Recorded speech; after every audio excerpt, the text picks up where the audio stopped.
The Regeneration of Lord Ernie by Algernon Blackwood. Chapter 1. John Hendricks was bear leading at the time. He had originally studied for holy orders, but had abandoned the church later for private reasons connected with his faith, and had taken to teaching and tutoring instead. He was an honest, upstanding fellow of 35, incorruptible, intelligent in a simple, straightforward way. He played games with his head more than most Englishmen do, but he went through life without much calculation.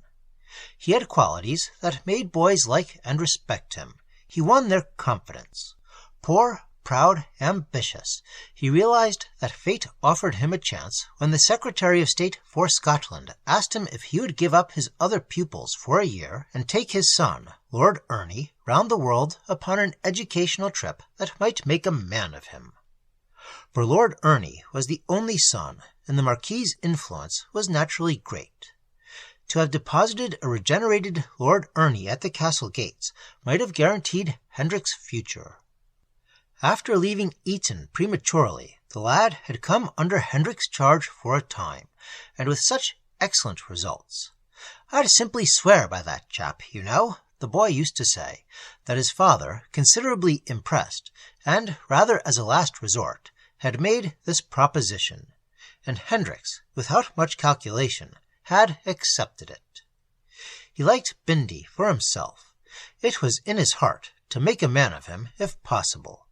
They had now been round the world together, and had come up from Brindisi to the Italian lakes, and so into Switzerland. It was middle October. With a week or two to spare, they were making leisurely for the ancestral halls in Aberdeenshire. The 9 months' travel, Hendricks realized with keen disappointment, had accomplished, however, very little. The job had been exhausting, and he had conscientiously done his best. Lord Ernie liked him thoroughly, admiring his vigor with a smile of tolerant good nature through his ceaseless cigarette smoke. They were almost like two boys together. "You are a chap and a half, Mr. Hendricks. You really ought to be in the cabinet with my father." Hendricks would deliver up his useless parcel at the castle gates, pocket the thanks and the hard-earned fee, and go back to his arduous life of teaching and writing in dingy lodgings. It was a pity, even on the lowest grounds. The tutor, truth to tell, felt undeniably depressed. Hopeful by nature, optimistic too, as men of action usually are, he cast about him, even at the last hour, for something that might stir the boy to life, wake him up, put zest and energy into him. But there was only Paris now between them and the end, and Paris certainly could not be relied upon for help. Bindy's desire for Paris, even, was not strong enough to count. No desire in him was ever strong. There lay the crux of the problem in a word. Lord Ernie was without desire, which is life. Tall, well-built, handsome, he was yet such a feeble creature, without the energy to be either wild or vicious. Languid, yet certainly not decadent, life ran slowly, flabbily in him. He took to nothing. The first impression he made was fine, then nothing. His only tastes, if tastes they could be called, were out-of-door tastes. He was vaguely interested in flying, yet not enough to master the mechanism of it. He liked motoring at high speed, being driven, not driving himself. And he loved to wander about in woods, making fires like a red Indian, provided they lit easily. Yet even this, not for the poetry of the thing, nor for any love of adventure, but just because "I like fire, you know, like to watch it burn." Heat seemed to give him curious satisfaction, perhaps because the heat of life, he realized, was deficient in his 6-foot body. It was significant, this love of fire in him, though no one could discover why. As a child, he had a dangerous delight in fireworks, anything to do with fire.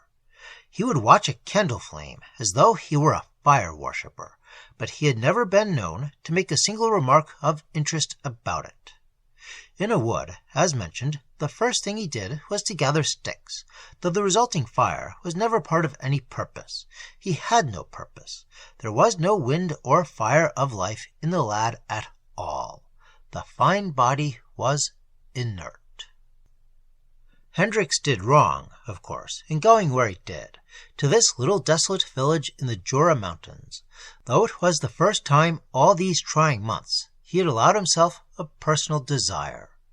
But from Domodossola the simple and express would pass Lausanne, and from Lausanne to the Jura was but a step, all on the way home, moreover, and what prompted him was merely a sentimental desire to revisit the place where 10 years before he had fallen violently in love with the pretty daughter of the pasteur Monsieur Lisan, in whose house he lodged. He had gone there to learn French. The very slight detour seemed pardonable. His spiritless charge was easily persuaded. "We might go home by Pontarlier instead of Bâle, and get a glimpse of the Jura," he suggested. "The line slides along its frontiers a bit, and then goes bang across it. We might even stop off a night on the way, if you cared about it. I know a curious old village, Villeray, where I went at your age to pick up French." "Tophole," replied Lord Ernie listlessly. "All on the way to Paris, ain't it?" "Of course. You see, there's a fortnight before we need to get home." "So there is. Yes. Let's go." He felt it was almost his own idea, and that he decided it.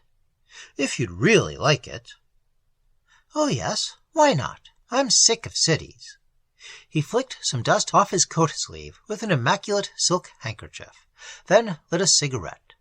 "Just as you like," he added with a drawl and a smile. "I'm ready for anything."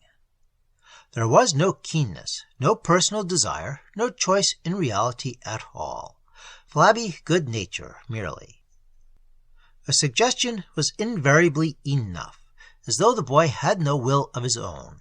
His opposition rarely more than negative sulking that soon flattened out because it was forgotten. Indeed, no sign of positive life lay in him anywhere. No vitality, aggression, coherence of desire and will. Vacuous rather than imbecile. Unable to go forward upon any definite line of his own, as though all wheels had slipped their cogs. A pasty soul that took good enough impressions, yet never mastered them for permanent use. Nothing stuck. He would never make a politician, much less a statesman. The family title would be borne by a nincompoop. Yet all the machinery was there, one felt, if only it could be driven, made to go. It was sad. Lord Ernie was heir to great estates, with a name and position that might influence thousands. And Hendricks had been a good selection, with his virility and gentle understanding firmness. He understood the problem.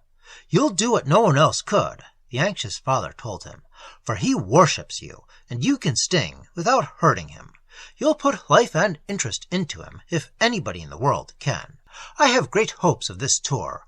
I shall always be in your debt, Mr. Hendricks." And Hendricks had accepted the onerous duty in his big, high-minded way. He was conscientious to the backbone. This little side trip was his sole deflection, if such it can be called, even. Life, light, and cheerful influences had been his instructions. Nothing dull or melancholy. An occasional fling, if he wants it. I'd welcome a fling as a good sign, and as much intercourse with decent people and stimulating sightseeing as you can manage, or can stand. The Marquis added with a smile. "Only you won't overtax the lad, will you? Above all, let him think he chooses and decides, when possible." Villeray, however, hardly complied with these conditions. There was melancholy in it. Hendricks' mind, whose reflexes the spongy nature of the empty lad absorbed too easily, would be in a minor key. Yet a night could work no harm. Whence came, he wondered, the fleeting notion that it might do good? Was it, perhaps, that Lisan, the vigorous old pasteur, might contribute something? Lisan had been a considerable force in his own development, he remembered. They had corresponded a little since, Lisann was out of the common, certainly, restless energy in him as of the sea. Hendricks found difficulty in sorting out his thoughts and motives, but Lisann was in them somewhere. This idea that his energetic personality might help, his vitalizing effect, at least, would counteract the melancholy. For Villeray lay huddled upon unstimulating slopes, the robe of gloomy pine woods sweeping down towards its poverty from bleak heights and desolate gorges. The peasants were morose, ill-living folk. It was a dark, untaught corner in a range of otherwise fairy mountains, a backwater the sun had neglected to clean out.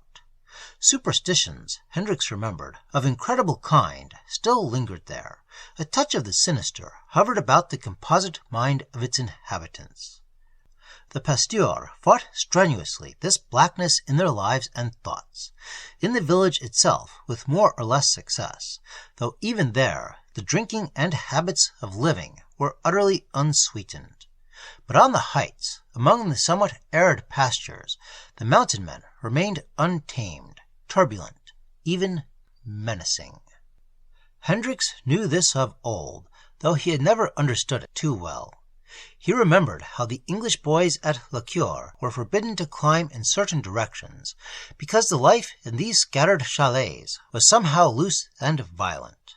There was danger there, the danger, however, never definitely stated. Those lonely ridges lay cursed beneath dark skies. He remembered, too, the savage dogs, the difficulty of approach, the aggressive attitude towards the plucky Pasteur's visits to those remote upland pâturages. They did not lie in his parish. Lisann made his occasional visits as man and missionary. For extraordinary rumors, Hendricks recalled, were rife of some queer worship of their own these lawless peasants kept alive in their distant, windy territory, planted there first, the story had it, by some renegade priest whose name was now forgotten. Hendricks himself had no personal experiences. He had been too deeply in love to trouble about outside things, however strange. But Marston's case had never quite left his memory. Marston, who climbed up by unlawful ways, stayed away 2 whole days and nights, and came back suddenly with his air of being broken, shattered, appallingly used up, his face so lined and strained it seemed aged by 20 years, and yet with a singular new life in him, so vehement, loud, and reckless, it was like a kind of sober intoxication. He was packed off to England before he could relate anything, but he had suffered shocks. His white, passionate face, his boisterous new vigor, the way Monsieur Lisann screened his view of the heights as he put him personally into the Paris train, almost as though he feared the boy would see the hills and make another dash for them, made up an unforgettable picture in his mind. Moreover, between the sodden village and that string of evil chalets that lay in their dark line upon the heights, there had been links. Exactly of what nature he never knew, for love made all else uninteresting. Only he remembered swarthy, dark-faced messengers descending into the sleepy hamlet from time to time, big mountain-limbed fellows, with wind in their hair and fire in their eyes, that their visits produced commotion and excitement of difficult kinds, that wild orgies invariably followed in their wake, and that when the messengers went back, they did not go alone.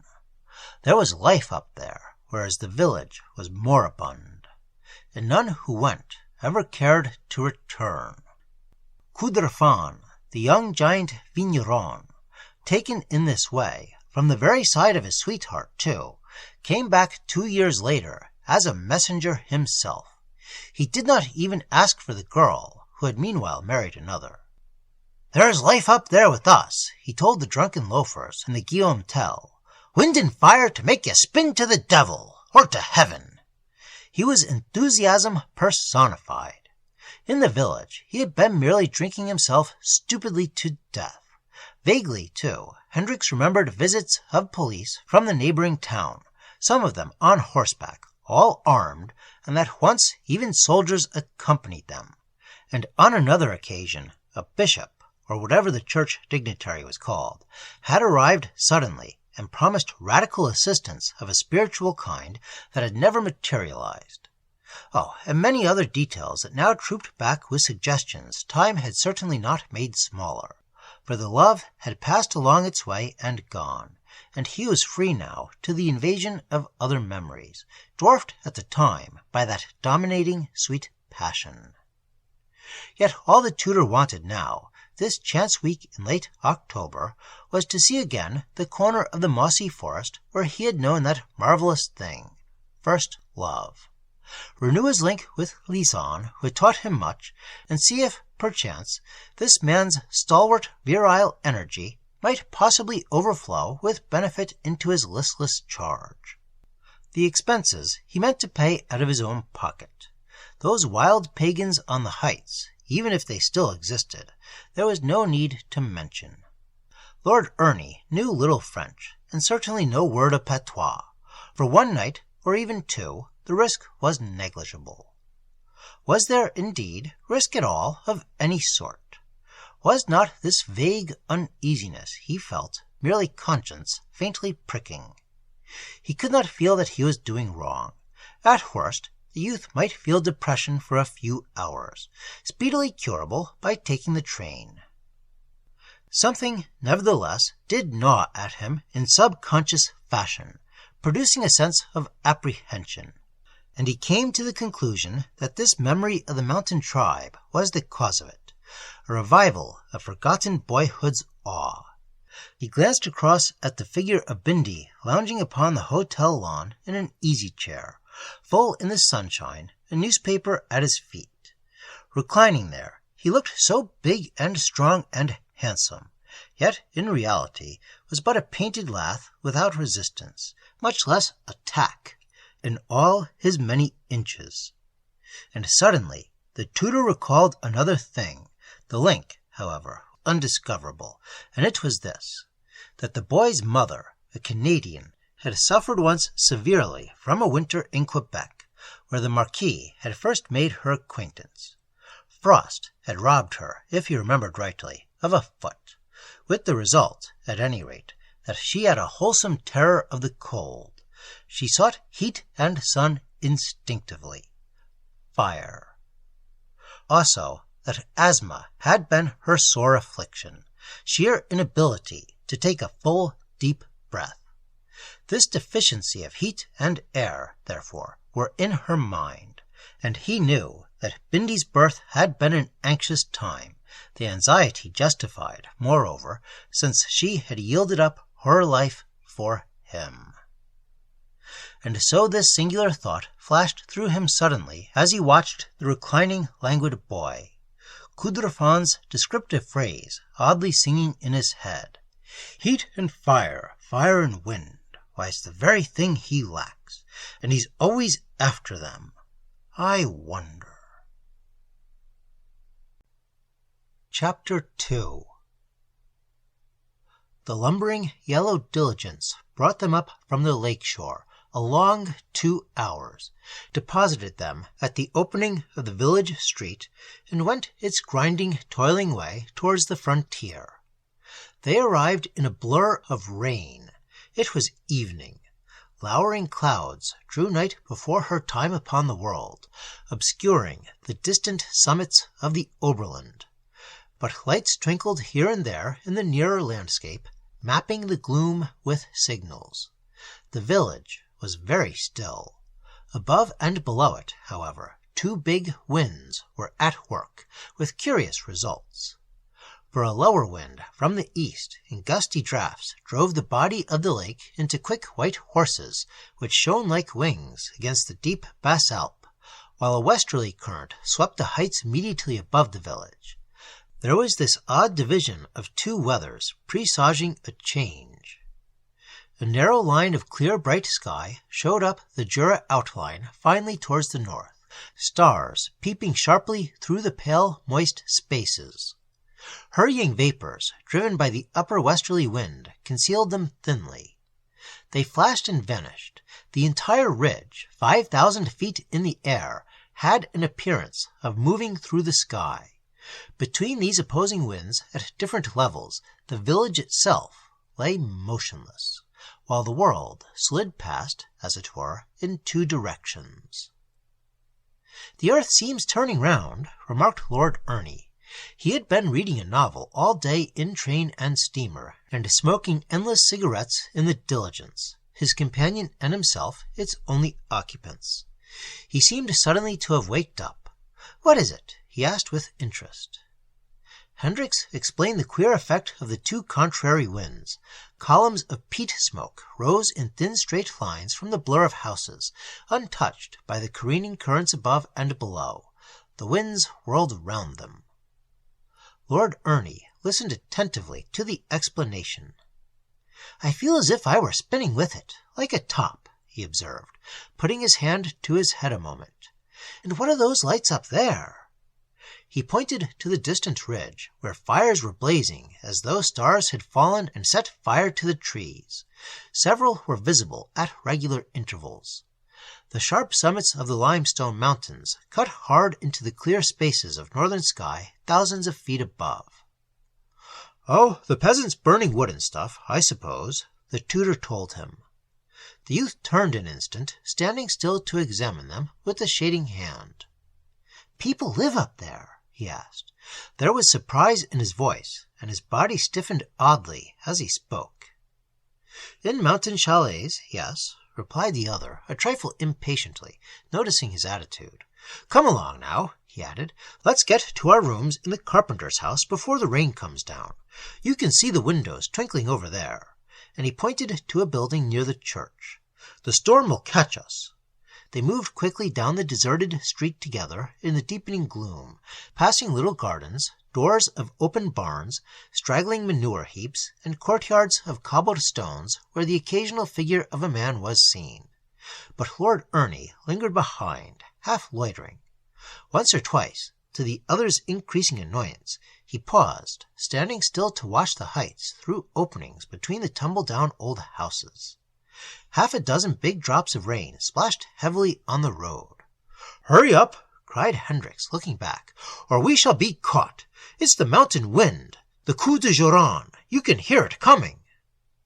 But the lad was peering across a low wall in an attitude of fixed attention. He made a gesture with one hand, as though he signaled towards the ridges where the fires blazed. Hendricks called pretty sharply to him then. It was possible, of course, that he misinterpreted the movement. It may merely have been that he passed his fingers through his hair, across his eyes, or used the palm to focus sight, for his hat was off and the light was quite uncertain. Only Hendricks did not like the lingering or the gesture. He put authority into his tone at once. "Come along, will you? Come along, Bindy," he called. The answer filled him with amazement. All right, I'll follow in a moment. I like this." The tutor went back a few steps towards him. The tone startled him. "Like what?" he asked. And Lord Ernie turned towards him with another face. There was fighting in it. There was resolution. "This, of course," the boy answered steadily, but with excitement shut down behind, as he waved one arm towards the mountains. "I've dreamed this sort of thing. I've known it somewhere. We've seen nothing like it all our stupid trip." The flash in his brown eyes passed then, as he added more quietly, but with firmness, "Don't wait for me. I'll follow." Hendricks stood still in his tracks. There was a decision in the voice and manner that arrested him. The confidence, the positive statement, the eager desire, the hint of energy. All this was new. He had never encouraged the boy's habit of vivid dreaming, deeming the narration unwise. It flashed across him suddenly now that the deficiency might be only on the surface, energy and life hid, perhaps, subconsciously in him. Did the dreams betray an activity he knew not how to carry through and correlate with his everyday external world? And were these dreams evidence of deep hidden desire? A clue, possibly, to the energy he sought and needed, the exact kind of energy that might set the inert machinery in motion and drive it. He hesitated an instant, waiting in the road. He was on the verge of understanding something that had yet just evaded him. Bindy's childish, instinctive love of fire, his passion for air, for rushing wind, for oceans of limitless... There came at that moment a deep roaring in the mountains. Far away, but rapidly approaching, the ominous booming of it filled the air. The westerly wind descended by the deep gorges, shaking the forests, shouting as it came. Clouds of white dust spiraled into the sky off the upper roads, spread into sheets like snow, and swept downwards with incredible velocity. The air turned suddenly cooler. More big drops of rain splashed and thudded on the roofs and road. There was a feeling of something violent and instantaneous about to happen, a sense almost of attack. The Gironde tore headlong down into the valley. "Come on, man!" he cried at the top of his voice. "That's the Gironde! I know it of old! It's terrific! Run!" And he caught the lad, still lingering, by the arm. But Lord Ernie shook himself free with an excitement almost violent. "I've been up there with those great fires," he shouted. "I know the whole blessed thing. But where was it? Where?" His face was white, eyes shining, manner strangely agitated. "Big naked fellows who dance like wind, and rushing women of fire, and—" Two things happened then, interrupting the boy's wild language. The Gironde reached the village and struck it. The houses shook, the trees bent double, and the cloud of limestone dust, painting the darkness white, swept on between Hendricks and the boy with extraordinary force, even separating them. There was a clatter of falling tiles, of banging doors and windows, and then a burst of icy rain that fell like iron shot on everything, raising actual spray. The air was in an instant thick. Everything drove past, roared, trembled, and secondly, just in that brief instant when man and boy were separated, there shot between them, with shadowy swiftness, the figure of a man, hatless, with flying hair, who vanished with running strides into the darkness of the village street beyond, all so rapidly that sight could focus the manner neither of his coming nor of his going. Hendricks caught a glimpse of a swarthy, elemental type of face, the swing of great shoulders, the leap of big loose limbs, something rushing and elastic in the whole appearance, but nothing he could claim for a definite detail. The figure swept through the dust and wind like an animal, and was gone. It was, indeed, only the contrast of Lord Ernie's whitened skin, of his graceful, half-elegant outline, that enabled him to recall the details that he did. The weather-beaten visage seemed to storm away. Bindy's delicate, aristocratic face shone so pale and eager. But that a real man had passed was indubitable, for the boy made a flurried movement as though to follow. Hendricks caught his arm with a determined grip and pulled him back. "Who was that? Who was it?" Lord Ernie cried breathlessly, resisting with all his strength, but vainly. "Some mountain fellow, of course, nothing to do with us." And he dragged the boy after him down the road. For a second both seemed to have lost their heads. Hendricks certainly felt a gust of something strike him into momentary consternation that was half alarm. "From up there, where the fires are?" asked the boy, shouting above the wind and rain. Yes, I suppose so. Come along, we shall be soused. Are you mad?" For Bindy still held back with all his weight, trying to turn round and see. Hendricks used more force. There was almost a scuffle in the road. "All right, I'm coming. I only wanted to look a second. You needn't drag my arm out." He ceased resistance, and they lurched forward together. But what a chap he was! He went like the wind. Did you see the light streaming out of him, like fire? "Like what?" shouted Hendricks, as they dashed now through the driving tempest. "Fire!" bawled the boy. "It lit me up as he passed. Fire that lights but does not burn, and wind that blows the world along." "Button your coat and run!" interrupted the other, hurrying his pace and pulling the lad forcibly after him. "Don't twist! You're hurting! I can run as well as you!" came back with an energy Bindy had never shown before in his life. He was breathless, panting, charged with excitement still. "It touched me as he passed. Fire that lights but doesn't burn, and wind that blows the heart aflame. Let me go, will you? Let go my hand!" He dashed free and away. The torrential rain came down in sheets now from a windless sky, for the Gironde was already miles beyond them, tearing across the angry lake. They reached the carpenter's house, where their lodging was, soaked to the skin. They dried themselves and ate the light supper of soup and omelette prepared for them, ate it in their dressing-gowns.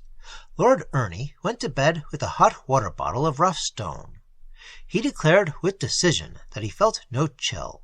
His excitement had somewhat passed. "But I say, Mr. Hendricks," he remarked as he settled down with his novel and a cigarette, calmed and normal again, "this is a place and a half, isn't it? It stirs me all up. I suppose it's the storm. What do you think?" "Electrical state of the air, yes," replied the tutor briefly.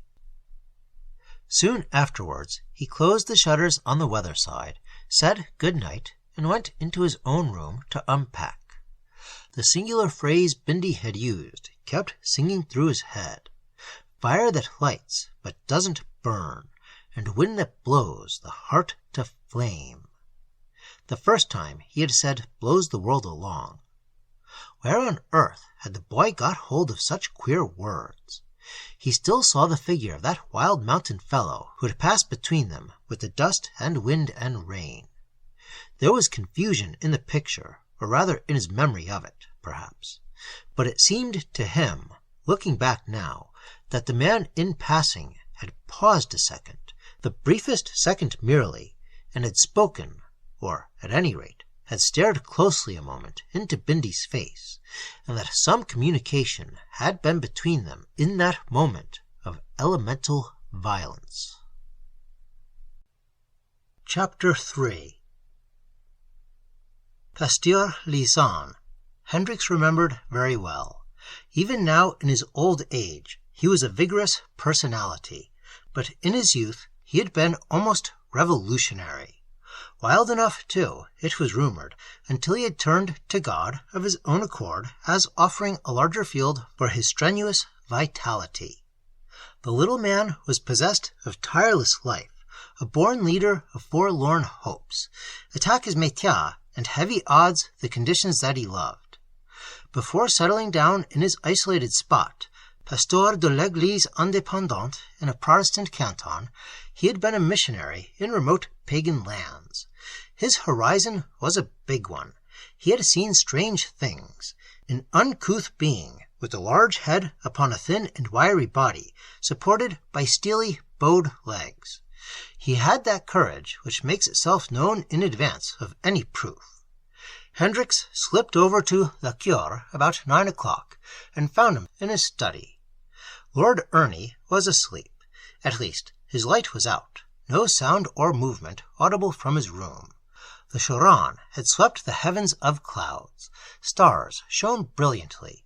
The fires still blazed faintly upon the heights. The visit was not unexpected, for Hendricks had already sent a message to announce himself, and the moment he sat down, met the pasteur's eye, heard his voice, and observed his slight, imperious gestures, he passed under the influence of a personality stronger than his own. Something in Lisanne's atmosphere stretched him, lifting his horizon. He had come chiefly, he now realized it, to borrow help and explanation with regard to Lord Ernie. The events of 2 hours before had impressed him more than he quite cared to own, and he wished to talk about it. But somehow he found it difficult to state his case. No opening presented itself, or rather, the pasteur's mind, intent upon something of his own, was too preoccupied. In reply to a question presently, the tutor gave a brief outline of his present duties, but omitted the scene of excitement in the village street, for as he watched the furrowed face in the light of the study lamp, he realized both anxiety and spiritual high pressure at work below the surface there. He hesitated to intrude his own affairs at first. They discussed, nevertheless, the psychology of the boy and the unfavorable chances of regeneration, while the old man's face lit up and flashed from time to time, until at length the truth came out, and Hendricks understood his friend's preoccupation. "What you're attempting with an individual," VIII exclaimed with ardor, "is precisely what I'm attempting with the crowd, and it's difficult, for poor sinners make poor saints, and the lukewarm I will spew out of my mouth." He made an abrupt, resentful gesture to signify his disgust and weariness, perhaps his contempt as well. "Cut it down. Why cumbereth it the ground?" "A hard, uncharitable doctrine," began the tutor, realizing that he must discuss the parish before he could introduce Bindy's case effectively. "You mean, of course, that there's no material to work on." "No energy to direct," was the emphatic reply. "My sheep here are real sheep, mere negative, drink-sodden loafers without desire, hospital cases. I could work with tigers and wild beasts, but whoever trained a slug?" "Your proper place is on the heights," suggested Hendricks, interrupting at a venture. "There's scope enough up there, or used to be. Have they died out, those wild men of the mountains?" and hit, by chance, the target in the bull's-eye. The old man's face turned younger as he answered quickly. "Men like that," he exclaimed, "do not die off. They breed and multiply." He leaned forward across the table, his manner eager, fervent, almost impetuous with suppressed desire for action. "There's evil thinking up there," he said suggestively, "but by heaven, it's alive. It's positive, ambitious, constructive, with violent feeling and strong desire to work on. There's hope of some result. Upon vehement impulses like that, pagan or anything else, a man can work with a will. Those are the tigers. Down here I have the slugs." He shrugged his shoulders and leaned back into his chair. Hendricks watched him, thinking of the stories told about his missionary days among savage and barbarian tribes. "Born of the vital landscape, I suppose?" he asked. "Wind and frost and blazing sun. Their wild energy, I mean, is due to—" A gesture from the old man stopped him. "You know who started them upon their wild performances," he said gravely, in a lower voice. "You know how that ambitious renegade priest from the Valais chose them for his nucleus, then died before he could lead them out, trained and competent upon his strange campaign. You heard the story when you were with me as a boy." "I remember Marston," put in the other, uncommonly interested. "Marston, the boy who—" He stopped, because he hardly knew how to continue. There was a minute's silence, but it was not an empty silence, though no word broke it. VIII's face was a study. "Ah, Marston, yes," he said slowly, without looking up. "You remember him, but that is at my door, too, I suppose. His father was ignorant and obstinate. I might have saved him otherwise." He seemed talking to himself rather than to his listener. Pain showed in the lines about the rugged mouth. "There was no one, you see, who knew how to direct the great life that woke in the lad. He took it back with him and turned it loose into all manner of useless enterprises, and the doctors mistook his abrupt and fierce ambitions for the hysteria which they called the vestibule of lunacy. Yet small characters may have big ideas. They didn't understand, of course. It was sad, sad, sad." He hid his face in his hands a moment. "Marston went wrong, then, in the end?" For the other's manner suggested disaster of some kind. Hendricks asked it in a whisper. VIII uncovered his face, looped his neck with one finger, and pointed to the ceiling. "Hanged himself," murmured Hendricks, shocked. The pasteur nodded, but there was impatience, half anger in his tone. "They checked it, kept it in. Of course it tore him." The two men looked into each other's eyes for a moment, and something in the younger of them shrank. This was all beyond his ken a little. An odd hint of bleak and cruel reality was in the air, making him shiver along nerves that were normally inactive. The uneasiness he felt about Lord Ernie became alarm. His conscience pricked him. "More than he could assimilate," continued VIII. "It broke him. Yet had outlets been provided, had he been taught how to use it, this elemental energy drawn direct from nature. He broke off abruptly, struck perhaps by the expression in his listener's eyes. It seems incredible, doesn't it, in the 20th century, I know. Evil? Asked Hendricks, stammering rather. Why evil? Was the impatient reply. How can any force be evil? That's merely a question of direction. And the priest who discovered these forces and taught their use, then, was genuinely spiritual and followed the truth in his own way. He was not necessarily evil. The little pasteur spoke with vehemence. You talk like the religion primers in the kindergarten, he went on. Listen, this man, sick and weary of his lukewarm flock, sought vital, stalwart systems, who might be clean enough to use the elemental powers he had discovered how to attract. Only the bias of the users could make it evil by wrong use. His idea was big and even holy, to train a corps that might regenerate the world, and he chose unreasoning, unintellectual types with a purpose. Primitive giant men who could assimilate the force without risk of being shattered. Under his direction, he intended they should prove as effective as the 12 disciples of old, who were fisherfolk. And had he gone on... He, too, failed, then? Asked the other, whose tangled thoughts struggled with incredulity and belief as he heard this strange new thing. He died, you mean? Maison de santé, was the laconic reply. Straight waistcoats, padded cells, and the rest. But still alive, I'm told. It was more than he could manage. It was a startling story, even in this brief outline, deep suggestion in it. The tutor's sense of being out of his depth increased. After 9 months with a lifeless, devitalized human being, this was, well, he seemed to have fallen in his sleep from a comfortable bed into a raging mountain torrent. Strong currents rushed through and over him. The lonely, peaceful village outside, sleeping beneath the stars, heightened the contrast. Suppressed or misdirected energy again, I suppose, he said in a low tone, respecting his companion's emotion. And these mountain men, he asked abruptly, do they still keep up their practices? Their ceremonies, yes, corrected the other, master of himself again. Turbulent moments of nature, storms and the like, stir them to clumsy rehearsals of once vital rituals, not entirely ineffective, even in their incompleteness, but dangerous for that very reason. This Geron, for instance, invariably communicates something of its atmospherical energy to themselves. They light their fires as of old. They blunder through what they remember of his ceremonies. With the glasses, you may see them in their dozens, men and women, leaping and dancing. It's an amazing sight, great beauty in it, impossible to witness, even from a distance, without feeling the desire to take part in it. Even my people feel it, the only time they ever get alive.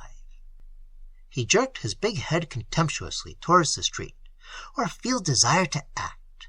And someone from the heights, a messenger perhaps, will be down later, this very evening probably, on the hunt. On the hunt? Hendricks asked it, half below his breath. He felt a touch of awe as he heard this experienced, genuinely religious man speak with conviction of such curious things. On the hunt, he repeated more eagerly. Messengers do come down, was the reply. A living belief always seeks to increase, to grow, to add to itself. Where there's conviction, there's always propaganda.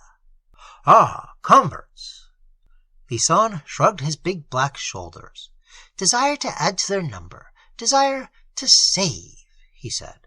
The energy they absorb overflows, that's all. The Englishman debated several questions vaguely in his mind. Only his mind, being disturbed, could not hold the balance exactly true. VIII's influence, as of old, was upon him. A possibility, remote, seductive, dangerous, began to beckon to him, but from somewhere just outside his reasoning mind. And they always know when one of their kind is near. The voice slipped in between his tumbling thoughts, as though they get it instinctively from these universal elements they worship. They select their recruits with marvelous judgment and precision. No messenger ever goes back alone, nor has a recruit ever been known to return to the lazy squalor of the conditions whence he escaped. The younger man sat upright in his chair, suddenly alert, and the gesture that he made unconsciously might have been read by a keen psychiatrist as evidence of mental self-defense. He felt the forbidden impulse in him gathering force, and tried to call a halt. At any rate, he called upon the other man to be explicit. He inquired point-blank what this religion of the heights might be. What were these elements these people worshipped? In what did their wild ceremonies consist? And Clisson, breaking bounds, let his speech burst forth in a stream of explanation, learned of actual knowledge, as he claimed, and uttered with a vehement conviction that produced an undeniable effect upon his astonished listener.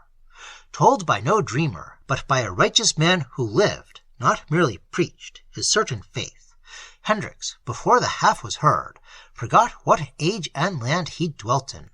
Whole blocks of conventional belief crumbled and fell away.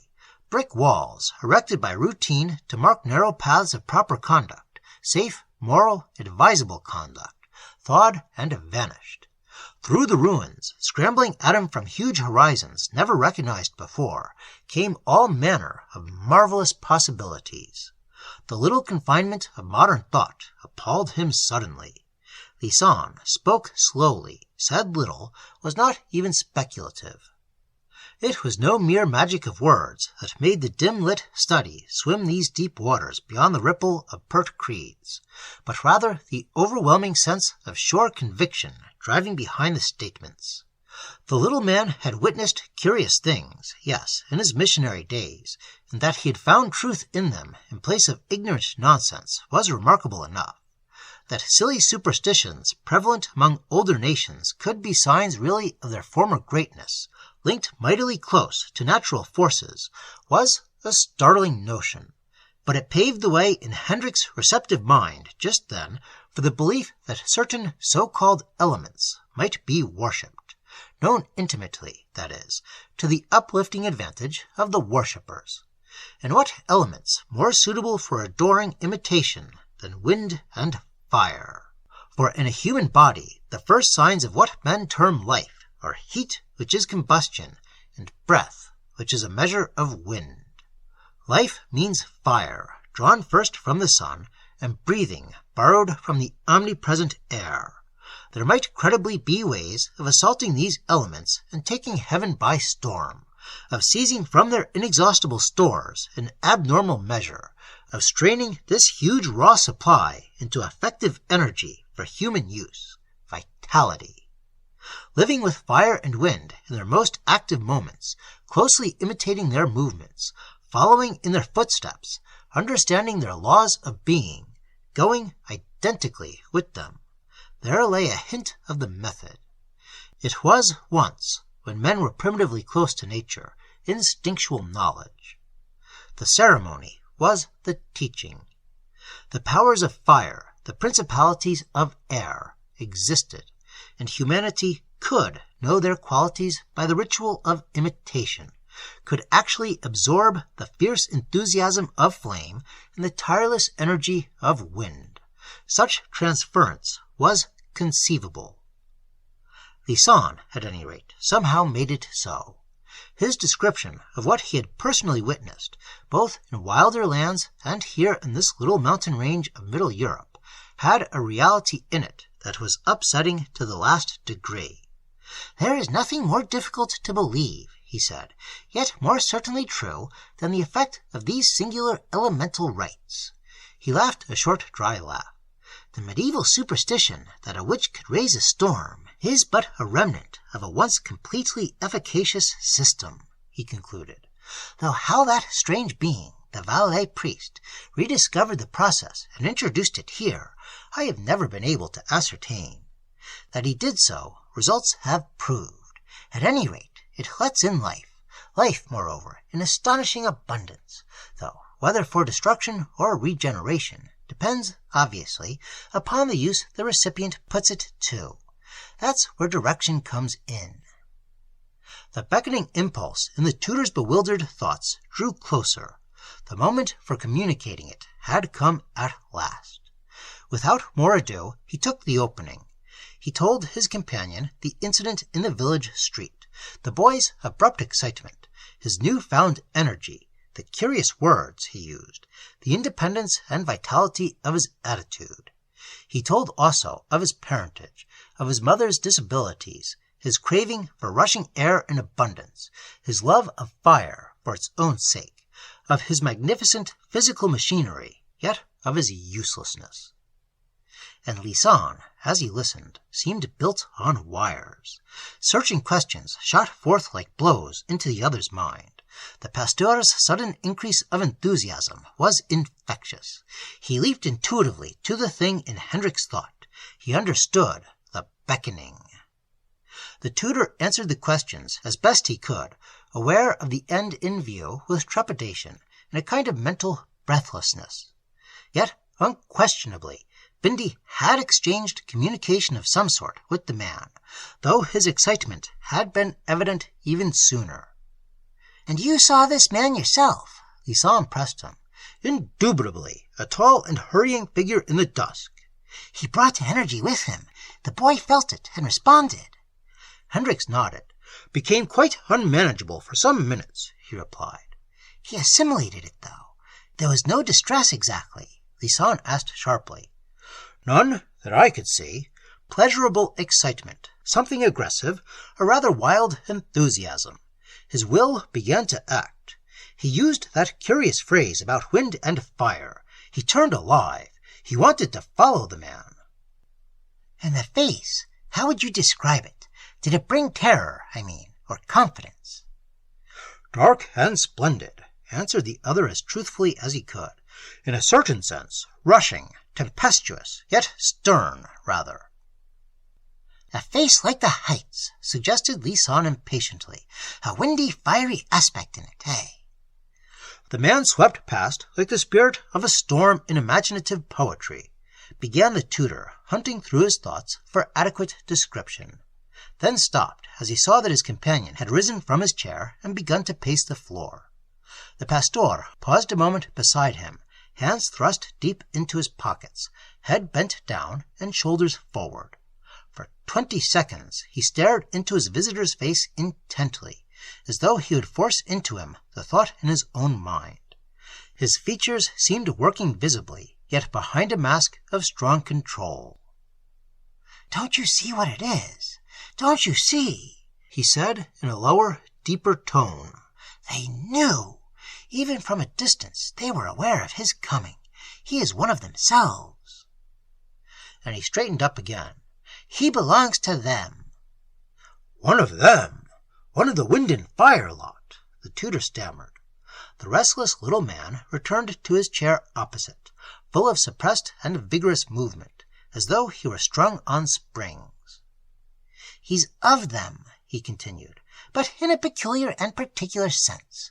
More than merely a possible recruit, his empty organism would provide the very link they need, the perfect conduit." He watched his companion's face with careful keenness. "In the country where I first experienced this marvelous thing," he added significantly, "he would have been set apart as the offering, the sacrifice, as they call it there. The tribe would have chosen him with honor. He would have been the special bait to attract." "Death," whispered the other. But Lisan shook his head. "In the end, perhaps," he replied darkly, "for the vessel might be torn and shattered, but at first charged to the brim and crammed with energy, with transformed vitality they could draw into themselves through him. A monster, if you will, but to them a deity, and superhuman in our little sense, most certainly." Then Hendricks faltered inwardly and turned away. No words came to him at the moment. In silence, the minds of the two men, one a religious, the other a secular teacher, and each with the burden of responsibility to the race, kept pace together without speech. The religious, however, outstripped the pedagogue. What he next said seemed a little disconnected with what had preceded it, although Hendricks caught the drift easily enough, and shuddered. An organism needing heat, observed Lisong calmly, can absorb without danger what would destroy a normal person. Alcohol, again, neither injures nor intoxicates, up to a given point, the system that really requires it. The tutor, perplexed and sorely tempted, felt that he drifted with a tide he found it difficult to stem. Up to a point, he repeated. That's true, of course. Up to a given point, echoed the other, with significance that made his voice sound solemn. Then rescue in the nick of time. He waited 2 full minutes and more for an answer. Then, as none was audible, he said another thing. His eyes were so intent upon the tutor's that the latter raised his own unwillingly, and understood thus all that lay behind the pregnant little sentence. With a number it would not be possible, but with an individual it could be done. Brim the empty vessel first, then rescue in the nick of time. Regeneration. Chapter 4. In the Englishman's mind there came a crash, as though something fell. There was dust, confusion, noise. Moral platitudes shouted at conventional admonitions. Warnings laughed and copybook maxims shriveled up. Above the lot, rising with a touch of grandeur, stood the pulpit figure of the little pasture, his big face shining clear through all the turmoil, strength and vision in the flaming eyes, a commanding outline with spiritual audacity in his heart. And Hendricks saw then that the man himself was standing erect in the center of the room, one finger raised to command attention, listening. Some considerable interval must have passed while he struggled with his inner confusion. Lisong stood, intently listening, his big head throwing a grotesque shadow on wall and ceiling. "Hark!" he exclaimed, half whispering. "Do you hear that? Listen!" A deep sound, confused and roaring, passed across the night, far away, and slightly booming. It entered the little room so that the air seemed to tremble a moment. To Hendricks it held something ominous. "The wind," he whispered, as the noise died off into the distance. "Yet a moment ago the night was still enough. The stars were shining." There was tense excitement in the room just then. It showed on Lisong's face, which had gone white as a cloth. Hendricks himself felt extraordinarily stirred. "Not wind, but human voices," the older man said quickly. "It's shouting. Listen!" And his eyes ran round the room, coming to rest finally in a corner where his hat and cloak hung from a nail. A gesture accompanied the look. He wanted to be out. The tutor half rose to take his leave. "You have duties tonight elsewhere," he stammered. "I'm forgetting." His own instinct was to get away himself with Bindy by the first early diligence. He was afraid of yielding. "Hush!" whispered Lisong peremptorily. "Listen!" He opened the window at the top, and through the crack, where the stars peeped brightly, there came, louder than before, the uproar of human voices floating through the night from far away. The air of the great pine forests came in with it.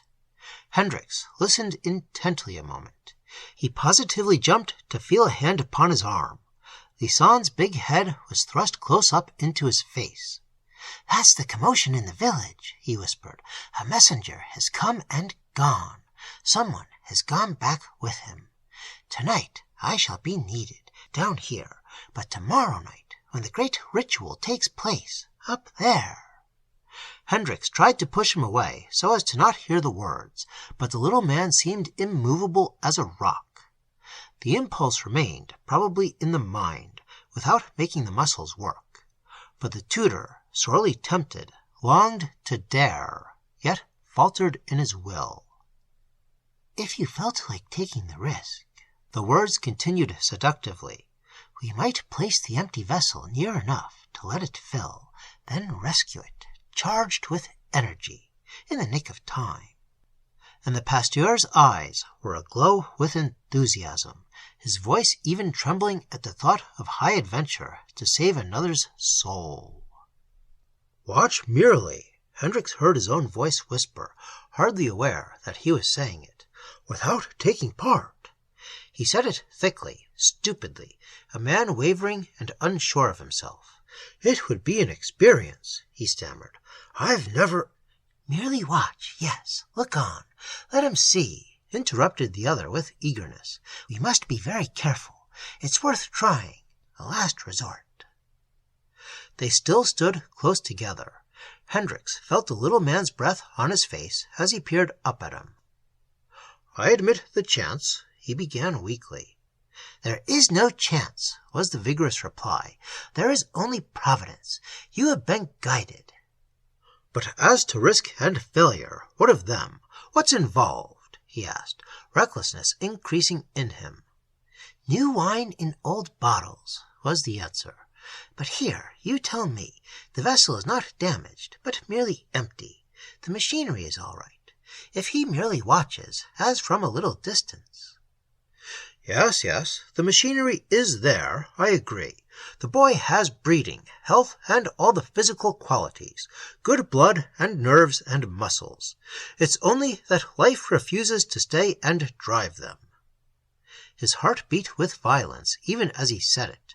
He felt the energy and zeal from the older man pour into him. He was realizing in himself, on a smaller scale, what might take place with the boy in large. But still he shrank. Lisanne, for the moment, said no more. His spiritual discernment was equal to his boldness. Having planted the seed, he left it to grow or die. The decision was not for him. In the light of the single lamp, the two men sat facing each other, listening, waiting, while Lisanne talked occasionally, but in the main kept silence. Some time passed, though how long the tutor could not say. In his mind was wild confusion. How could he justify such a mad proposal? Yet how could he refuse the opening, preposterous though it seemed? The enticement was very great. Temptation rushed upon him. Striving to recall his normal world, he found it difficult. The face of the old Marquis seemed a mere lifeless picture on a wall. It watched, but could not interfere. Here was an opportunity to take or leave. He fought the battle in terms of naked souls, while the ordinary four-cornered morality hid its face a while. He heard himself explaining, delaying, hedging, half toying with the problem. But the redemption of a soul was at stake, and he tried to forget the environment and conditions of modern thought and belief. Sentences flashed at him out of the battle. I must take him back worse than when I started, or what? A violent being like Marston, or a redeemed, converted system with new energy. It's a chance, and my last. Moreover, odd, half-comic detail, there was the support of the Church, of a Protestant clergyman whose fundamental beliefs were similar to the evangelical persuasions of the boy's family. Conversion, as demoniacal possession, were both traditions of the blood. After all, the old Marquis might understand and approve. You took the opening God set in your way in his wisdom. You showed faith and courage. Far be it from me to condemn you. The picture on the wall looked down at him and spoke the words. The wild hypothesis of the intrepid little missionary pasteur swept him with an effect like hypnotism. Then, suddenly, something in him seemed to decide finally for itself. He flung himself, morality and all, upon this vigorous other personality. He leaned across the table, his face close to the lamp. His voice shook as he spoke. Would you? He asked. Then knew the question foolish, and that such a man would shrink from nothing where the redemption of his soul was at stake. Knew also that the question was proof that his own decision was already made. There was something grotesque in the torrent of colloquial French Lisanne proceeded to pour forth, while the other sat listening in amazement, half ashamed and half exhilarated. He looked at the stalwart figure, the wiry, bowed legs as he paced the floor, the shortness of the coat sleeves, and the absence of shirt cuffs round the powerful lean wrists. It was a great fighting man he watched, a man afraid of nothing in heaven or earth, prepared to lead a forlorn hope into a hostile, unknown land. And the sight, combined with what he heard, set the seal upon his half-hearted decision. He would take the risk and go. "Phooey!" exclaimed the little pastor, as though it might have been an oath, his loud whisper breaking through into a guttural sound. "Phooey! Bah! Would that my people had machinery like that, so that I could use it. I've no material to work on, no force to direct, nothing but heavy sodden clay. Jelly!" he cried. "Negative, useless, lukewarm stuff at best." He lowered his voice suddenly, so as to listen at the same time. "I might as well be a baker kneading dough," he continued. "They drink and yield and drink again. They never attack and drive. They're not worth laboring to save." He struck the wooden table with his fist, making the lamp rattle, while his listener started and drew back. "What good can weak souls, though spotless, be to God? The best have long ago gone up to them." And he jerked his leonine old head towards the mountains. "Where there's life, there's hope." He stamped his foot as he said it. "But the lukewarm, phooey! I will spew them out of my mouth." He paused by the window a moment, listened attentively, then resumed his pacing to and fro. Clearly, he longed for action.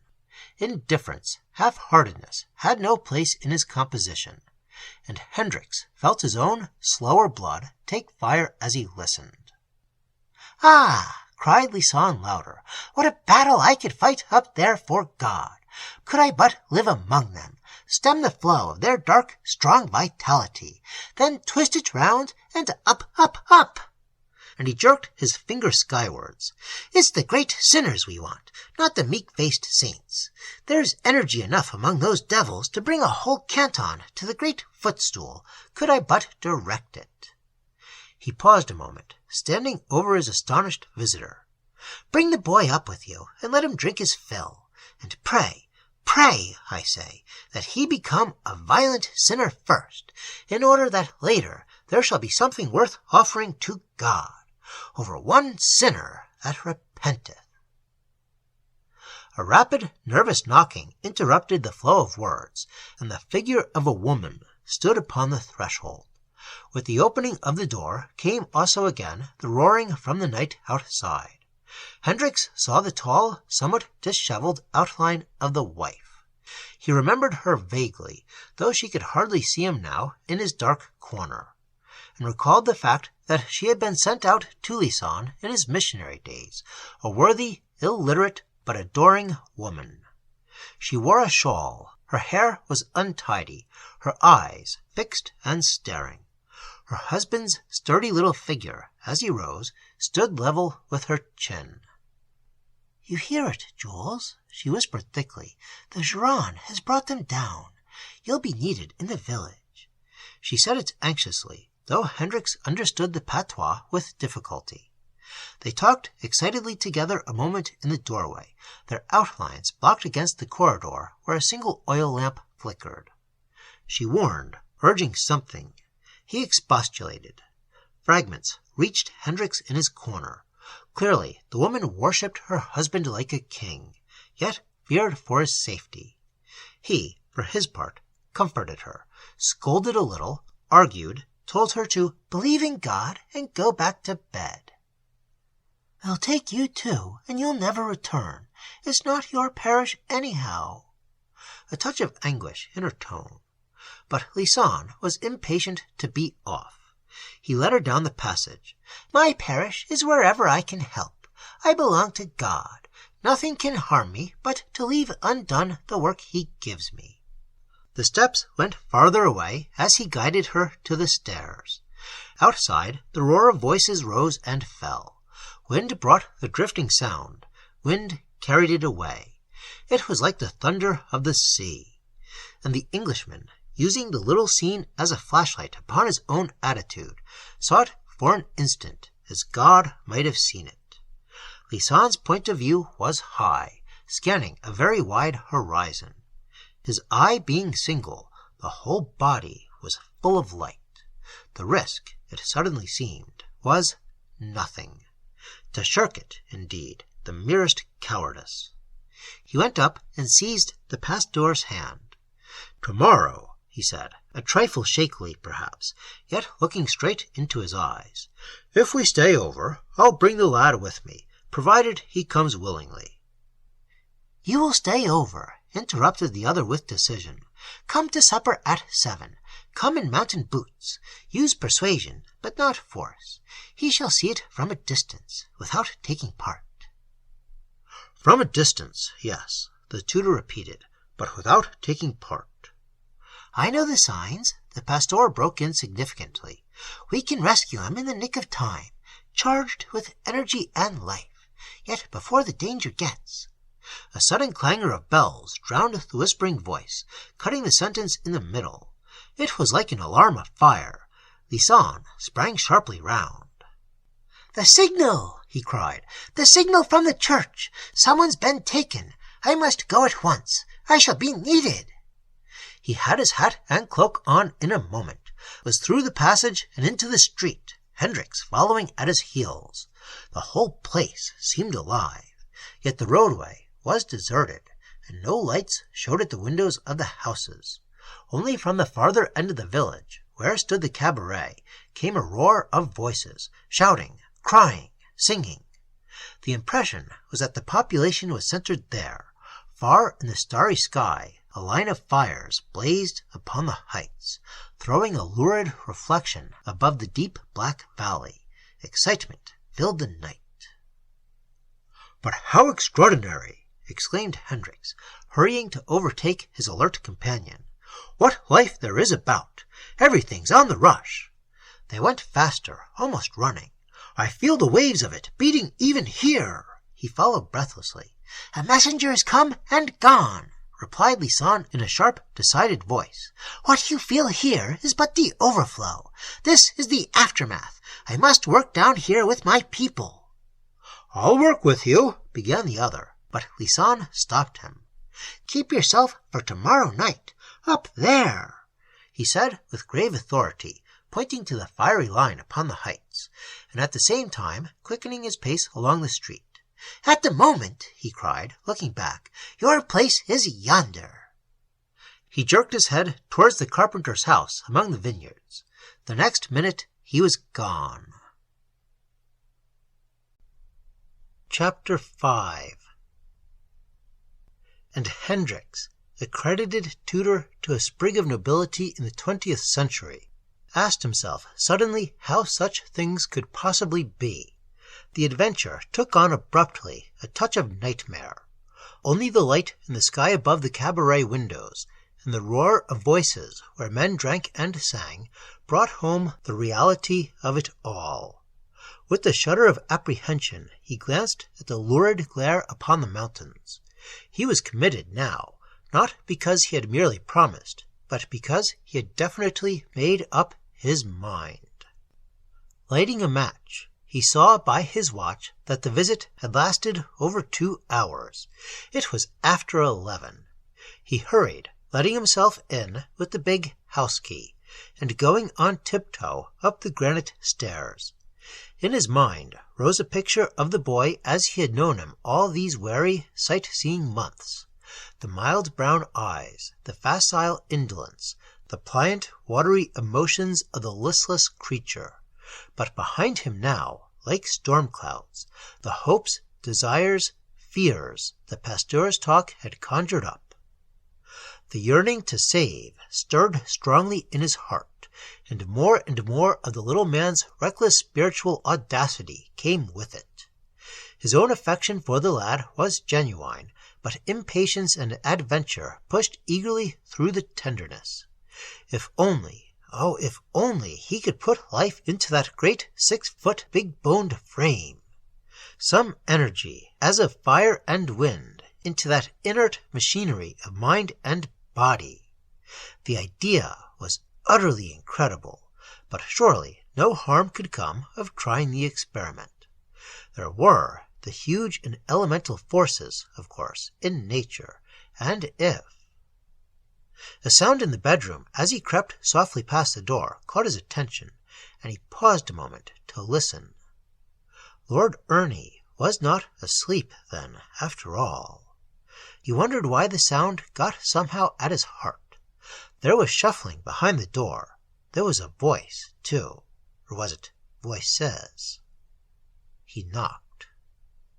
"Who is it?" came at once, in a tone he hardly recognized, and as he answered, "It's I, Mr. Hendricks. Let me in." There followed a renewal of the shuffling, but without the sound of voices, and the door flew open. It was not even locked. Lord Ernie stood before him, dressed to go out. In the faint starlight, the tall, ungainly figure filled the doorway, erect and huge, the shoulders squared, the trunk no longer drooping. The listlessness was gone. He stood upright, limbs straight and alert. The sagging limp had vanished from the knees. He looked, in this semi-darkness, like another person, almost monstrous. And the tutor drew back instinctively, catching an instant at his breath. "But, my dear boy, why aren't you asleep?" he stammered. He glanced half nervously about him. "I heard you talking, surely." He fumbled for a match, but before he found it, the other had turned on the electric switch. The light flared out. There was no one else in the room. "Is anything wrong with you? What's the matter?" But the boy answered quietly, though in a deeper voice than Hendricks had ever known in him before. "I'm all right, only I couldn't sleep. I've been watching those fires on the mountains. I wanted to go out and see." He still held the field glasses in his hand, swinging them vigorously by the strap.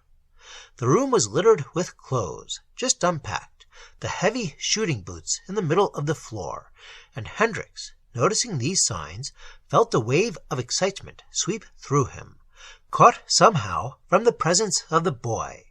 There was a sense of vitality in the room, as though a rush of active movement had just passed through it. Both windows stood wide open, and the roar of voices was clearly audible. Lord Ernie turned his head to listen.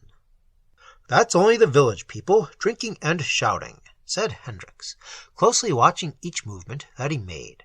"It's perfectly natural, Bindy, that you feel too excited to sleep.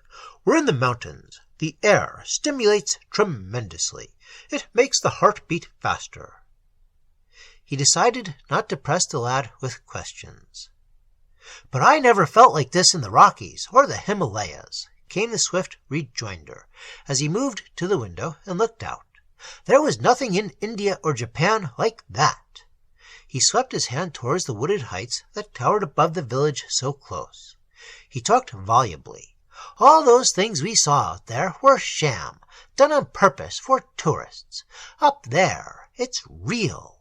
I've been watching through the glasses till I felt I simply must go out and join it. You can see men dancing round the fires, and big rushing women. Oh, Mr. Hendricks, isn't it all glorious? All too glorious and ripping for words." And his brown eyes shone like lamps. "You mean that it's spontaneous, natural?" The other guided him, welcoming the new enthusiasm, yet still bewildered by the startling change. It was not mere nerves, he saw. There was nothing morbid in it. "They're doing it, I mean, because they have to," came the decided answer. "And because they feel it. They're not just copying the world." He put his hand upon the other's arm. There was dry heat in it that Hendricks felt even through his clothes. "And that's what I want," the boy went on, raising his voice. "What I've always wanted, without knowing it. Real things that can make me alive. I've often had it in my dreams, you know, but now I've found it." "But I didn't know. You never told me of those dreams." The boy's cheeks flushed, so that the color and the fire in his eyes made him positively splendid. He answered slowly, as out of some part he had hitherto kept deliberately concealed. Because I never could get hold of it in words. It sounded so silly even to myself, and I thought Father would train it all away and laugh at it. It's awfully far down in me, but it's so real I knew it must come out one day, and that I should find it. Oh, I say, Mr. Hendricks, and he lowered his voice, leaning out across the window-sill suddenly, that fills me up and feeds me. He pointed to the heights, and gives me life. The life I've seen till now was only a kind of show. It starved me. I want to go up there and feel it pouring through my blood. He filled his lungs with the strong mountain air, and paused while he exhaled it slowly, as though tasting it with delight and understanding. Then he burst out again. I vote we go. Will you come with me? What do you say, eh? They stared at each other hard a moment. Something as primitive and irresistible as love passed through the air between them. With great effort, the older man kept the balance true. Not tonight, not now, he said firmly. It's too late. Tomorrow, if you like, with pleasure. But tomorrow night, cried the boy with a rush, when the fires are blazing and the wind is loose, not in the stupid daylight. All right, tomorrow night, and my old friend, Monsieur Layson, shall be our guide. He knows the way, and he knows the people too. Lord Ernie seized his hands with enthusiasm. His vigor was so disconcerting that it seemed to affect his physical appearance. The body grew almost visibly. His very clothes hung on him differently. He was no longer a non-entity yawning beneath an ancient pedigree and title. He was an aggressive personality.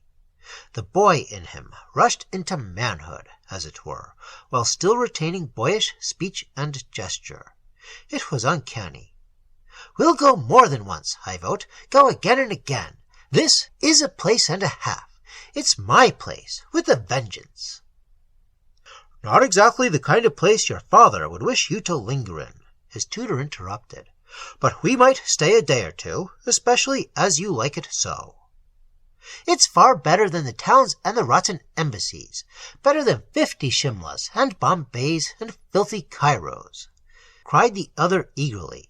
It's just the thing I need, and when I get home, I'll show 'em something. I'll prove it. Why, they simply won't know me. He laughed, and his face shone with a kind of vivid radiance in the glare of the electric light. The transformation was more than curious. Waiting a moment to see if more would follow, Hendricks moved slowly then towards the door, with the remark that it was advisable now to go to bed, since they would be up late the following night, when he noticed, for the first time, that the pillow and sheets were crumpled, and that the bed had already been lain in. The first suspicion flashed back upon him with new certainty. Lord Ernie was already taking off his heavy coat, preparatory to undressing. He looked up quickly at the altered tone of voice. Bindy, the tutor said with a touch of gravity, you were alone just now, weren't you, of course? The other sat up from stooping over his boots. With his hands resting on the bed behind him, he looked straight into his companion's eyes. Lying was not among his faults. He answered slowly, after a decided interval. I was asleep, he whispered, evidently trying to be accurate, yet hesitating how to describe the thing he had to say, and had a dream, one of my real vivid dreams, when something happens, only this time it was more real than ever before. It was... He paused, searching for words, then added, sweet and awful. And Hendricks repeated the surprising sentence. Sweet and awful, Bindy. What in the world do you mean, boy? Lord Ernie seemed puzzled himself by the choice of words he used. I don't know exactly, he went on honestly, only I mean that it was awfully real and splendid. A bit of my own life somewhere else, where it lies hidden away behind a lot of days and months that choke it up. I can never get at it, except in woods and places quite alone, hearing the wind or making fires, or in sleep." He hid his face in his hands a moment, then looked up with a hint of censure in his eyes. "Why didn't you tell me that such things were done? You never told me," he repeated. "I didn't know it myself until this evening. Lisan—" "I thought you knew everything," Lord Ernie broke in that same half-chiding tone. "Monsieur Lisan told me tonight for the first time," said Hendricks firmly, "that such people and such practices existed. Till now I had never dreamed that such superstition survived anywhere in the world at all." He resented the reproach, but he was also aware that the boy resented his authority. For the first time his ascendancy seemed in question. His voice, his eye, his manner did not quell as formerly. "So you mean, when you say sweet and awful, that it was very real to you?" he asked. He insisted now with purpose. "Is that it, Bindy?" The other replied eagerly enough. "Yes, that's it, I think. Partly. This time it was more than dreaming. It was real. I got there. I remembered. That's what I meant. And after I woke up, the thing still went on. The man seemed still in the room beside the bed, calling me to get up and go with him." "Man? What man?" The tutor leant upon the back of the chair to steady himself. The wind just then went past the open windows with a singing rush. "The dark man who passed us in the village, and who pointed to the fires on the heights. He came with the wind, you remember. He pulled my coat." The boy stood up as he said it. He came across the naked boarding, his step light and dancing. "Fire that heats but does not burn, and wind that blows the heart alight," or something. I forget now exactly. You heard it too. He whispered the words with excitement, raising his arms and knees as in the opening movements of a dance. Hendricks kept his own excitement down, but with a distinctly conscious effort. "I heard nothing of the kind," he said calmly. "I was only thinking of getting home dry. You say," he asked with decision, "that you heard those words." Lord Ernie stood back a little. It was not that he wished to conceal, but that he felt uncertain how to express himself. "In the street," he said, "I heard nothing. The words rose up in my own head, as it were, but in the dream and afterwards, too, when I was wide awake, I heard them out loud, clearly. Fire that heats but does not burn, and wind that blows the heart to flame. That's how it was." "In French, Bindy? You heard it in French?" "Oh, it was no language at all. The eyes said it, both times." He spoke as naturally as though it was the Durba he described again, only this new, aggressive certainty was in his voice and manner. "Mr. Hendricks," he went on eagerly, "you understand what I mean, don't you? When certain people look at one, words start up in the mind as though one heard them spoken. I heard the words in my head, I suppose, only they seemed so familiar, as though I'd known them before, always." "Of course, Bindy, I understand. But this man, tell me, did he stay on after you woke up? And how did he go?" He looked round at the barely furnished room for hiding places. "It was really the dream you carried on after waking, wasn't it?" Then Bindy laughed, but inwardly, as to himself. There was the faintest possible hint of derision in his voice. "No doubt," he said, "only it was one of my big, real dreams. And how he went I can't explain at all, for I didn't see. You knocked at the door. I turned and found myself standing in the room, dressed to go out.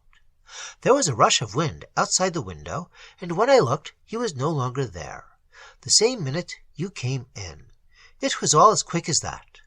I suppose I dressed in my sleep." They stood for several minutes, staring at each other without speaking. The tutor hesitated between several courses of action, unable, for the life of him, to decide upon any particular one.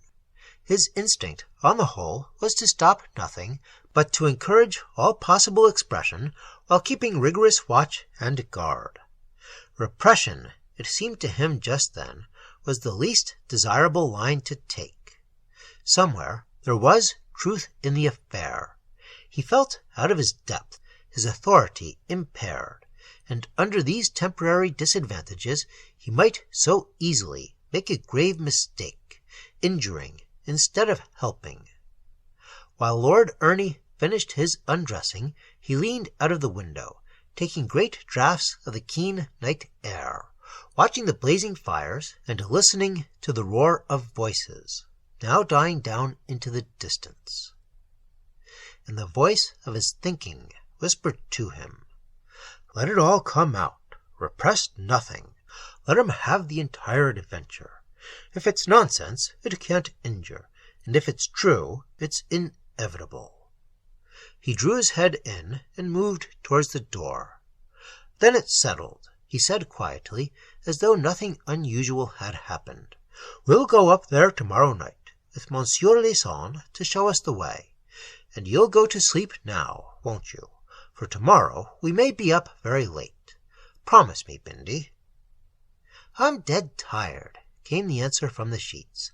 "I certainly shan't dream any more, if that's what you mean. I promise."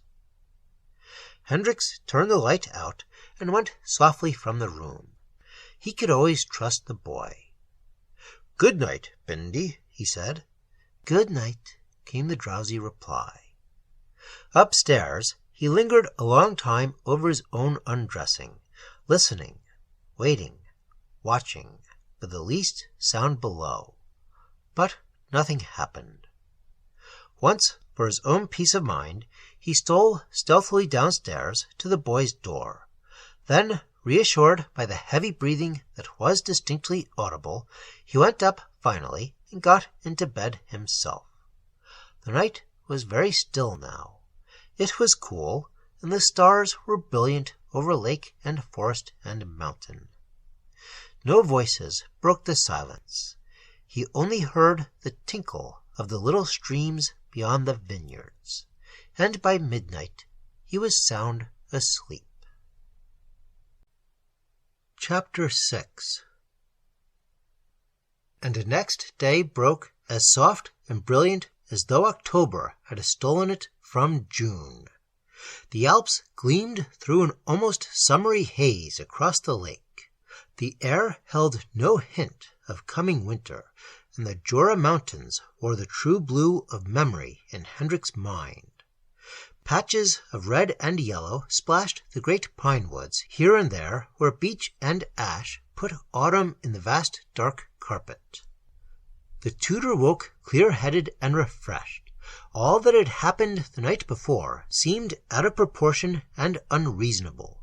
There had been exaggerated emotion in himself, because he returned to a place still charged with potent memories of youth, and in Lord Ernie, because the lad was overwrought by the electrical disturbance of the atmosphere.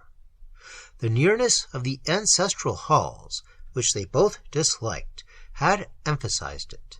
The ominous wild weather had favored it, and the coincidence of these pagan rites of superstitious peasants had focused it all into a melodramatic form with an added touch of the supernatural that was highly picturesque and dangerously suggestive.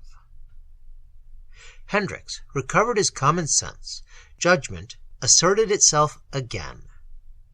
Yet, for all that, certain things remained authentic. The effect upon the boy was not illusion, nor his words about fire and wind mere meaningless invention.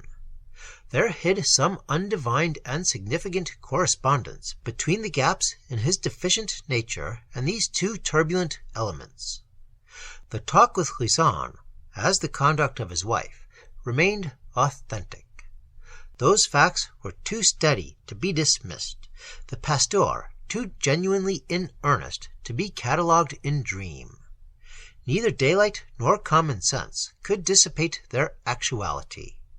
Truth lay somewhere in it all. Thus the day, for the tutor, was a battle that shifted with varying fortune between doubt and certainty. In the morning his mind was decided. The wild experiment was unjustifiable. In the afternoon, as the sunshine grew faint and melancholy, it became interesting, for what harm could come of it?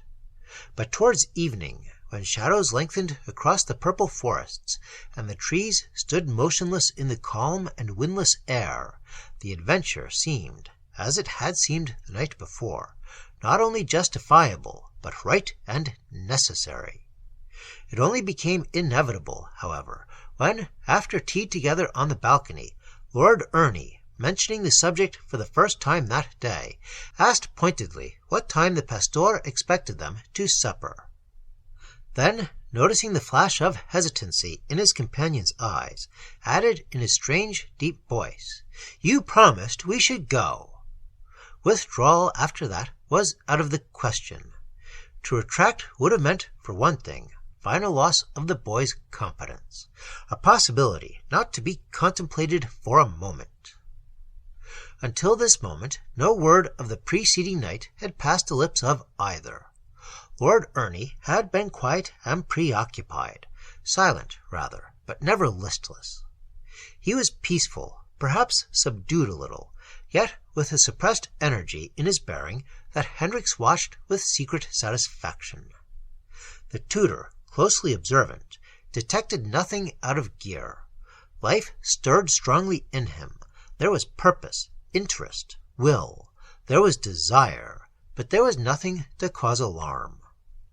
Availing himself then of the lad's absorption in his own affairs, he wandered forth alone upon his sentimental tour of inspection. No ghost of emotion rose to stalk beside him. That early tragedy, he now saw clearly, had been no more than youthful explosion of mere physical passion, wholesome and natural, but due chiefly to propinquity. His thoughts ran idly on, and he was even congratulating himself upon escape and freedom, when, abruptly, he remembered a phrase Bindy had used the night before, and stumbled suddenly upon a clue when least expecting it. He came to a sudden halt. The significance of it crashed through his mind and startled him. There are big rushing women. It was the first reference to the other sex, as evidence of their attraction for him, Hendricks had ever known to pass his lips. Hitherto, though 20 years of age, the lad had never spoken of women as though he was aware of their terrible magic. He had not discovered them as females, necessary to every healthy male. It was not purity, of course, but ignorance. He had felt nothing. Something had now awakened sex in him, so that he knew himself a man, and naked. And it had revolutionized the world for him. This new life came from the roots, transforming listless indifference into positive desire. The will woke out of sleep, and all currents of his system took aggressive form, for all energy, intellectual, emotional, or spiritual, is fundamentally one. It is primarily sexual. Hendricks paused in his sentimental walk, marveling that he had not realized sooner this simple truth. It brought a certain logical meaning even into the pagan rites upon the mountains, these ancient rites which symbolized the marriage of the two tremendous elements of wind and fire, heat and air. And the lad's quiet, busy mood that morning confirmed his simple discovery. It involved restraint and purpose. Lord Ernie was alive. Hendricks would take home with him to those ancestral halls a vessel bursting with energy, creative energy. It was admirable that he should witness, from a safe distance, this primitive ceremony of crude pagan origin. It was the very thing, and the tutor hurried back to the house among the vineyards, aware that his responsibility had increased, but persuaded more than ever that his course was justified. The sky held calm and cloudless through the day, the forests brooding beneath the hazy autumn sunshine. Indications that the second hurricane lay brewing among the heights were not wanting, however, to experienced eyes. Almost a preternatural silence reigned. There was a warm heaviness in the placid atmosphere. The surface of the lake was patched and streaky, the extreme clarity of the air an ominous omen. Distant objects were too close. Towards sunset, moreover, the streaks and patches vanished, as though sucked below, while thin strips of tenuous cloud appeared from nowhere above the northern cliffs. They moved with great rapidity at an enormous height, touched with a lurid brilliance as the sun sank out of sight. And when Hendricks strolled over with Lord Ernie to La Cure for supper, there came a sudden rush of heated wind that set the branches sharply rattling, then died away as abruptly as it rose. They seem reflected, too, these disturbances, in the human atmosphere about the supper table. There was suppression of various emotions presaging violence. Lord Ernie was exhilarated, Hendricks uneasy and preoccupied, the pastor grave and thoughtful. In Hendricks was another feeling as well, that he had lightly summoned a storm which might carry him off his feet. The boy's excitement increased it, as wind puffs fan a starting fire. His own judgment had somewhere played him false, betraying him into this incredible adventure, and yet he could not stop it. The pastor's influence was over him, perhaps. He was ashamed to turn back. He was committed. The unusual circumstances found the weakness in his character. For somewhere in the preposterous superstition there lay a big, forgotten truth. He could not believe it, and yet he did believe it. The world had forgotten how to live truly close to nature. A desultory conversation was carried on, chiefly between the two men, while the boy ate hungrily, and Madame Elisson watched her husband with anxiety as she served the simple meal. "So you are coming with us, and you like to come?" the pasteur observed quietly, Hendricks translating. Lord Ernie replied with a gesture of unmistakable enthusiasm. "A wild lot of men and women," Elisson went on, keeping his eye hard upon him, "with an interesting worship of their own, copied from very ancient times. They live on the heights, and mix little with us valley folk. You shall see their ceremonies to-night." "They get the fire and wind into themselves, don't they?" asked the boy keenly, and somewhat to the distress of the translator, who rendered it, "They get into wind and fire." "They worship wind and fire," Elisson replied, "and they do it by means of a wonderful dance that somehow imitates the leap of flame and the headlong rush of wind. If you copy the movements and gestures of a person, you discover the emotion that causes them. You share it. Their idea is, apparently, that by imitating the movements, they invite or attract the force, draw these elemental powers into their systems, so that in the end—" He stopped suddenly, catching the tutor's eye. Lord Ernie seemed to understand without translation.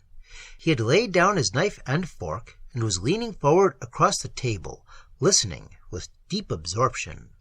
His expression was alert with a new intelligence that was almost cunning. An acute sensibility seemed to have awakened in him. "As with laughing, I suppose," he said in an undertone to Hendricks quickly. "If you imitate a laughter, you laugh yourself in the end, and feel all the jolly excitement of laughter.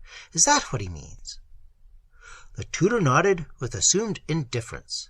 "Imitation is always infectious," he said lightly.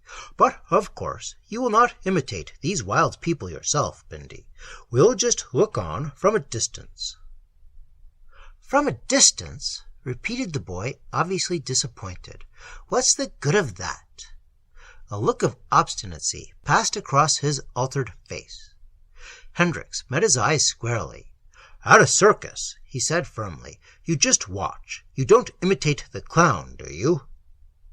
"If you look on long enough, you do," was the rather dogged reply. "Well, take the Russian dancers we saw in Moscow," the other insisted patiently. "You felt the power and beauty without jumping up and whirling in your stall." Bindy half glared at him. There was almost contempt in his quiet answer. But your mind whirled with them, and later your body would too. Otherwise, it's given you nothing. He paused a second. I can only get the fun of riding by being on a horse's back and doing his movements exactly with him, not by watching him. Hendricks smiled and shrugged his shoulders. He did not wish to discourage the enthusiasm lying behind this analysis. The uneasiness in him grew apace. He said something rapidly in French, using an undertone and laughter to confuse the actual words. Of course we must not interfere with their ceremonies, put in the pastor with decision. It's sacred to them. We can hide among the trees and watch. You would not leave your seat in church to imitate the priest, would you? He glanced smilingly at the eager youth before him. If he did something real, I would. It was said with a bright flash in the eyes. Anything real I'd copy like a shot, only I never find it. The reply was disconcerting, rather, and Hendricks, as he hurriedly translated, made a clatter with his knife and fork, for something in him rose to meet the truth behind the curious words. From that moment, as though catching a little of the boy's exhilaration, he passed under a kind of spell, perhaps. It was, in spite of the exaggeration, oddly stimulating. This dull little meal at the village cure masked an accumulating vehemence, eager to break loose. He heard the old father's voice. Well done, Hendricks. You've accomplished wonders. He would take back the boy alive. Yet all the time there were streaks and patches on his soul as upon the surface of the lake that afternoon. There were signs of terror. He felt himself letting go, an increasing recklessness, a yielding up more and more of his own authority to that of this triumphant boy. Bindy understood the meaning of it all and felt secure. Hendricks faltered, hesitated, stood on the defensive, yet ever less and less. Already he accepted the other's guidance. Already Lord Ernie's leadership was in ascendant. Conviction invariably holds dominion over doubt. They ate little. It was near the end of the meal when the wind, falling from a clear and starlit sky, struck its first violent blow, dropping with the force of an explosion that shook the wooden house, and passing with a roar towards the distant lake. The oil lamp, suspended from the ceiling, trembled. The pastor looked apprehensively at the shuttered windows, and Lord Ernie, with startling abruptness, stood up. His eyes were shining. His voice was brisk, alert, and deep. "The wind! The wind!" he cried. "Think what it'll be up there! We shall feel it on our bodies!" His enthusiasm was like a rush of air across the table. "And the fire!" he went on. "The flames will lick all over and tear about the sky. I feel wild and full of them already. How splendid!" And the flame of the little lamp leaped higher in the chimney as he said it. "The violence of the coup de Giron is extraordinary," explained Lisson as he got up to turn down the wick. "And the second outburst—" The rest of his sentence was drowned by the noise of Hendricks' voice telling the boy to sit down and finish his supper. And at the same moment the pastor's wife came in as though a stroke of wind drove behind her down the passage. The door slammed in the draught. There was a momentary confusion in the room, above which her voice rose shrill and frightened. "The fires are alight, Jules," she whispered in her half-intelligible patois. "The forest is burning all along the upper ridge." Her face was pale, and her speech came stumbling. She lowered her lips to her husband's ear. "They'll be looking out for recruits tonight. Is it necessary? Is it right for you to go?" She glanced uneasily at the English visitors. "You know the danger." He stopped her with a gesture. "Those who look on at life accomplish nothing," he answered impatiently. "One must act, always act. Chances are sent to be taken, not stared at." He rose, pushing past her into the passage, and as he did so, she gave him one swift, comprehensive look of tenderness and admiration. then hurried after him to find his hat and cloak.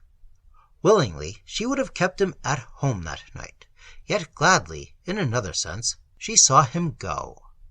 She fumbled in her movements, ready to laugh or cry or pray.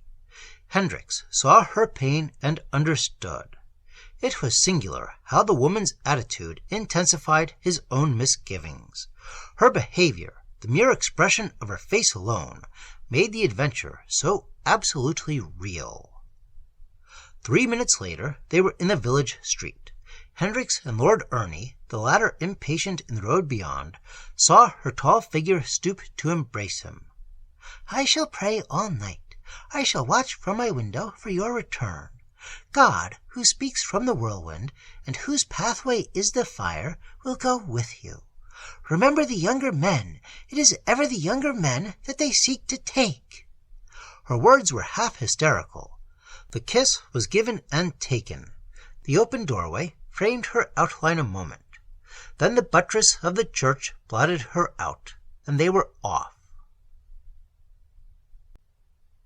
Chapter 7. And at once the curious confusion of strong wind was upon them. Gusts howled about the corners of the shuttered houses and tore noisily across the open yards. Dust whirled with the rapidity as of some spectral white machinery. A tile came clattering down about their feet, while overhead the roofs had an air of shifting, toppling, bending. The entire village seemed scooped up and shaken, then dropped upon the earth again in tottering fashion. "This way," gasped the little pastor, blown sideways like a sail. "Follow me closely."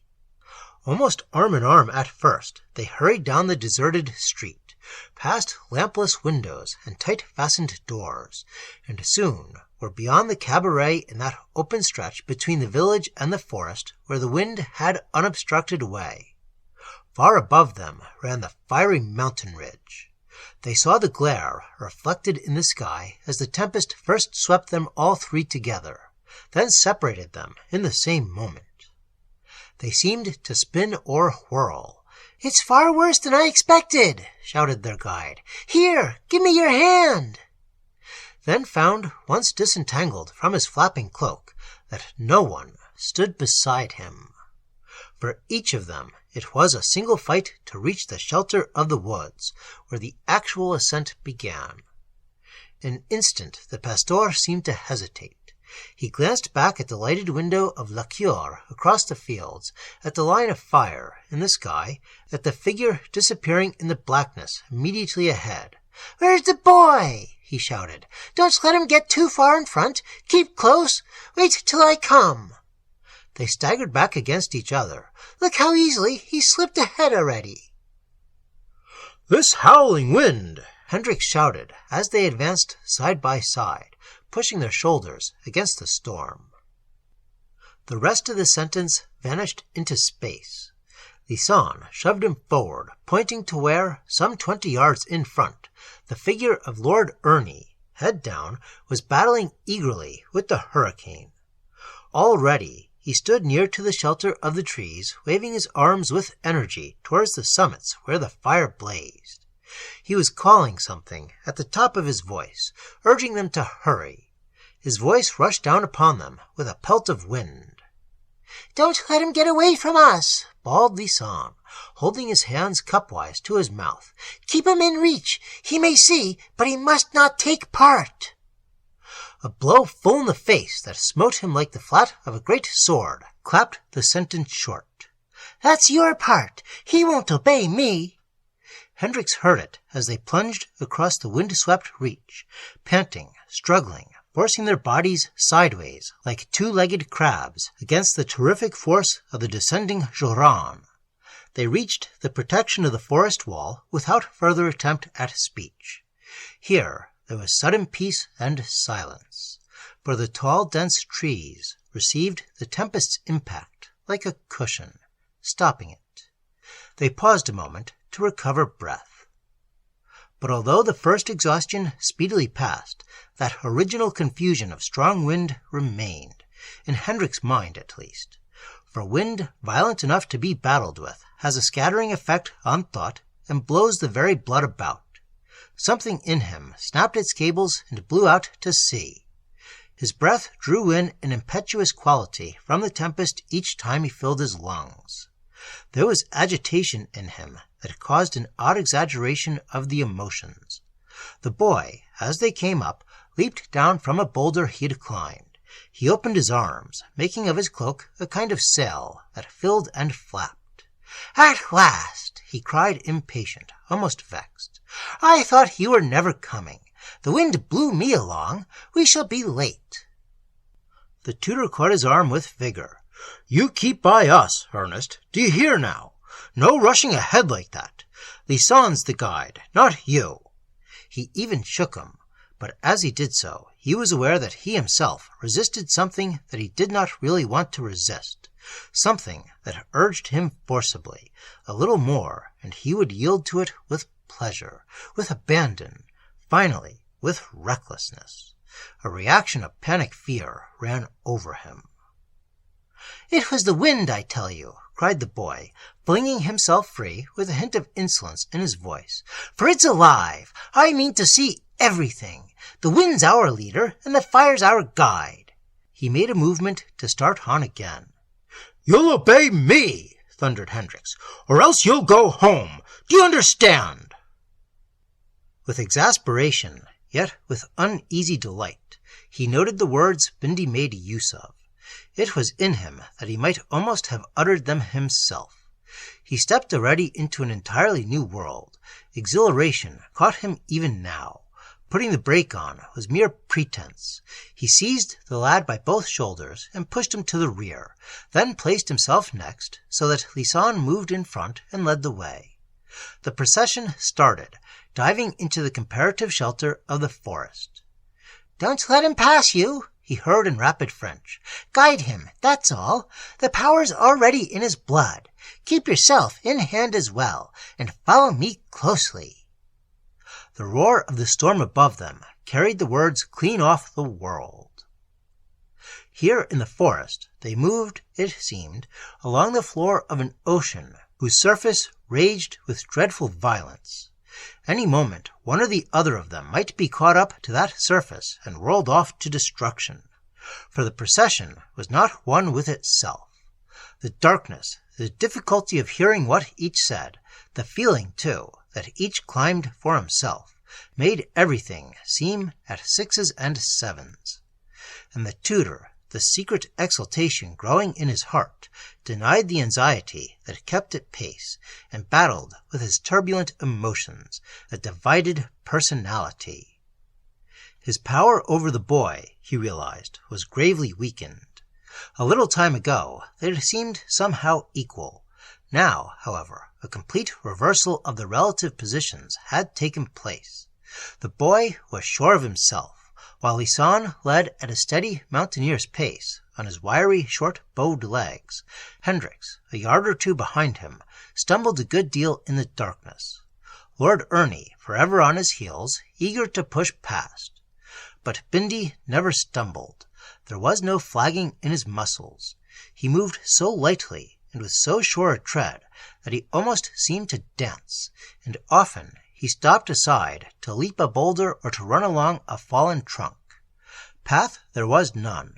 Occasional gusts of wind rushed gustily down into these depths of forest where they moved, and now, from time to time, as they rose nearer to the line of fire on the ridge, an increasing glare lit up the knuckled roots or glimmered on the bramble thickets and heavy beds of moss. It was astonishing how the little pastor never missed his way. Periods of thick silence alternated with moments when the storm swept down through gullies among the trees, reverberating like thunder in the hollows. Slowly they advanced, buffeted, driven, pushed, the wildness of some Walpurgis night growing upon all three. In the tutor's mind was the strange lift of increasing recklessness, the old proportion gone, the spiritual aspect of it troubling him to the point of sheer distress. He followed Lison as blindly with his body as he followed this new Bindy eagerly with his mind. For this languid boy, now dancing to the tune of flooding life at his very heels, seemed magical in the true sense, energy created as by a wizard out of nothing. From lips that ordinarily sighed in listless boredom poured now a ceaseless stream of questions and ejaculations, ringing with enthusiasm. How long would it take to reach the fiery ridge? Why did they go so slowly? Would they arrive too late? Would their intrusion be welcomed or understood? Already one great change was effected, accepted by Hendricks, too, that the role of mere spectator was impossible. The answers Hendricks gave, indeed, grew more and more encouraging and sympathetic. He, too, was impatient with their leader's crawling pace. Some elemental spell of wind and fire urged him towards the open ridge. The pull became irresistible. He despised the pastor's caution, denied his wisdom, wholly rejected now the spirit of compromise and prudence. And once, as the hurricane brought down a flying burst of voices, he caught himself leaping upon a big gray boulder in their path. He leaped at the very moment that the boy behind him leaped, yet hardly realized that he did so. His feet danced without a conscious order from his brain. They met together on the rounded top, stumbled, clutched one another frantically, then slid, with waving arms and flying cloaks, down the slippery surface of damp moss, laughing wildly. "Fool!" cried Hendricks, saving himself. "What in the world?" "You called," laughed Bindy, picking himself up and dropping back to his place in the rear again. "It's the wind, not me. It's in our feet. Half the time you're shouting and jumping yourself." And it was a few minutes after this that Lord Ernie suddenly forged ahead. He slipped in front as silently as a shadow before a moving candle in a room, passing the tutor at a moment when his feet were entangled among roots and stones. He easily overtook the pastor and found himself in the lead. He never stumbled. There seemed steel springs in his legs. From Lisanne, too breathless to interfere, came a cry of warning. "Stop him! Take his hand!" His tired voice instantly smothered by the roaring skies.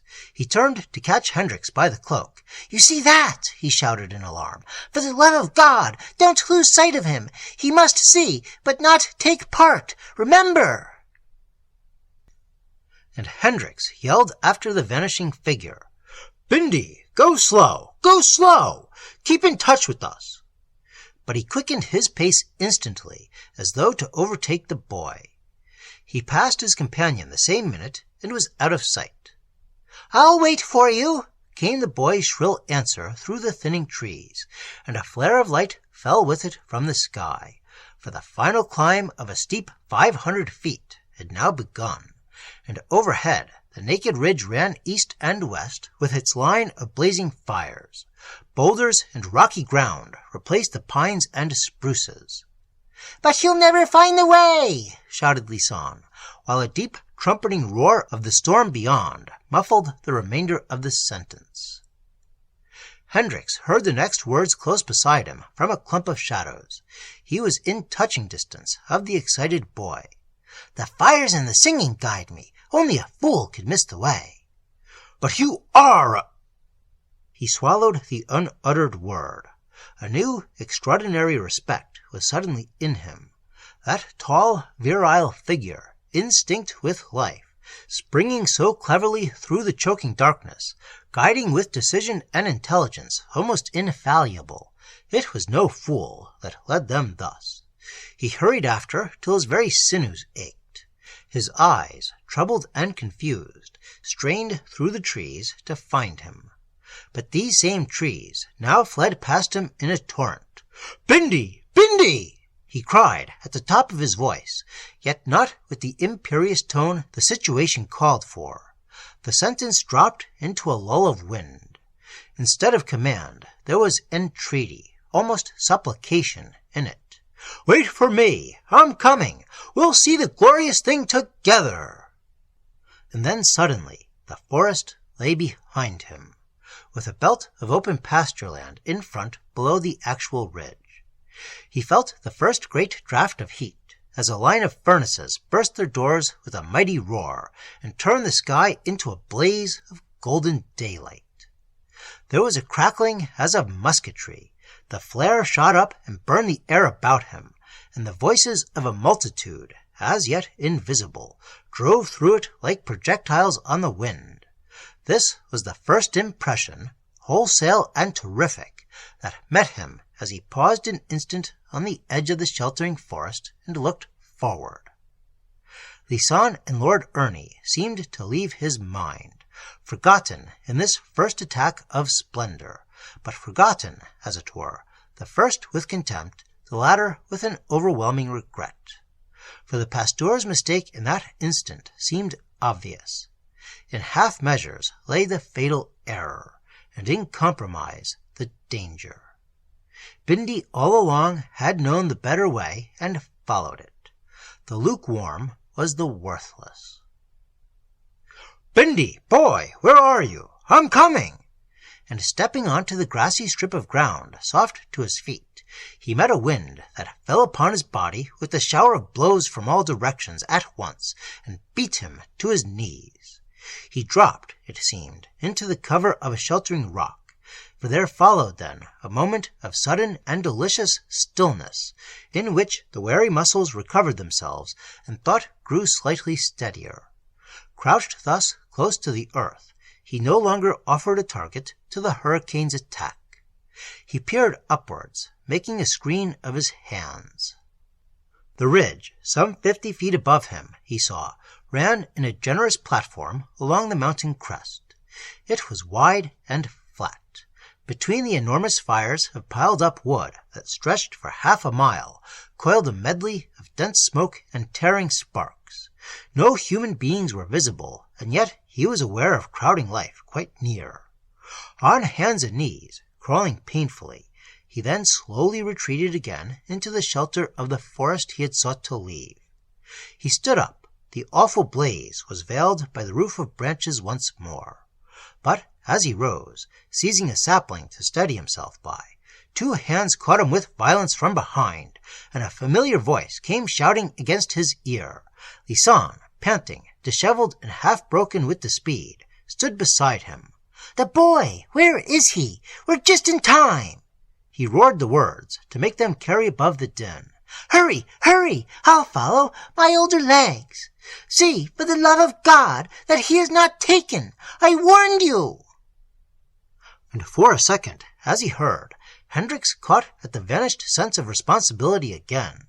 He saw the face of the old Marquis watching him among the tree trunks. He heard his voice, amazed, reproachful, furious. "It was criminal of you! Criminal!" "Where is the boy? Your boy?" Again broke in the shout of the pastor with a slap of hurricane, as he staggered against the tutor, half collapsing and trying to point the direction. "Watch him! Find him, for the love of heaven, before it's too late! Before they see him!"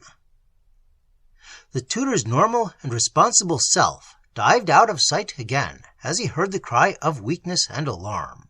It seemed the wind got under him, lifting him bodily from his feet. He did not pause to think.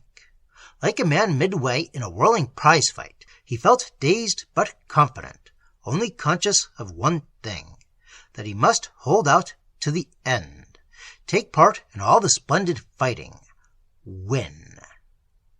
The lust of the arena, the pride of youth and battle, the impetuous recklessness of the charge in primitive war caught at his heart, brimming it with headlong courage. To play the game for all it might be worth seemed shouted everywhere about him, as the abandon of wind and fire rushed through him like a storm. He felt lifted above all possibility of little failure. The Marquis, with his conventional traditions, the pastor, with his considerations of halfway safety, both vanished utterly. Safety, indeed, both for himself and for the boy in his charge, lay in unconditional surrender. This was no time for little thought-out actions. It was all or nothing. "God bless the whirlwind and the fire!" he shouted, opening wide his arms. But his voice was inaudible amid the uproar, and the forward movement of his body remained at first only in the brain. He turned to push the old man aside, even to strike him down if necessary. "Lukewarm yourself, and a coward!" rose in his throat, yet found no utterance, for in that moment a tall, slim figure, swift as a shadow, steady as a hawk, shot hard across the open space between the forest and the ridge. In the direction of the blazing platform, it disappeared against a curtain of thick smoke, emerged for 1 second in a storm of light, then vanished finally behind a ruin of loose rocks. And Hendricks, his eyes wounded by heat and wind, his muscles paralyzed, understood that the boy deliberately invited capture. The multitude that hid behind the smoke and fire, feeding the blazing heaps with eager hands, had become aware of him, and presently would appear to claim him. They would take him to themselves. Already answering flares ran east and west along the desolate ridge. "I'll join you! I'm coming! Wait for me!" he tried to cry. The uproar smothered it. Chapter 8. And this uproar, he now perceived, was composed entirely of wind and fire. Here, on the roof of the hills, beneath a starry sky, these two great elements expressed their nature with unhampered freedom, for there was neither rain to modify the one, nor a solid obstacle to check the other. Their voices merged in a single sound, the hollow boom of wind and the deep resounding clap of flame. The splitting crackle of burning branches imitated the high shrill whistle of the tearing gusts that, javelin-like, flew to and fro in darts of swifter sound. But one shout rose from the summit, no human cry distinguishable in it, nor amid the 1,000 lines of skeleton wood that pierced the golden background was any human outline visible. Fire and wind encouraged one another to madness, manifesting in prodigious splendor by themselves. Then, suddenly, before a gigantic canter of the wind, the driving smoke rolled upwards like a curtain, and the flames, ceasing their wild flapping, soared steadily in Gothic windows of living gold towards the stars. In towering rows, between columns of black night, they transformed the empty space between them into a colossal temple aisle. They tapered aloft symmetrically into vanishing crests, and Hendricks stood upright, rising so that his shoulders topped the edge of the boulder, and utterly contemptuous of Lisand's hand that sought with violence to drag him into shelter. He gazed as one who sees a vision. For at first he could only stand and stare, aware of sensation, but not of thought. An enormous, overpowering conviction blew his whole being to white heat. Here was a supply of elemental power that human beings, empty, needy, starved, deficient human beings, could use. His love for the boy leaped headlong at the skirts of this terrific salvation. A majestic possibility stormed through him. Yet it was no nightmare wonder that met his staring and half-shielded eyes, although some touch of awful dream seemed in it, set, moreover, to a scale that scantier minds might deem distortion.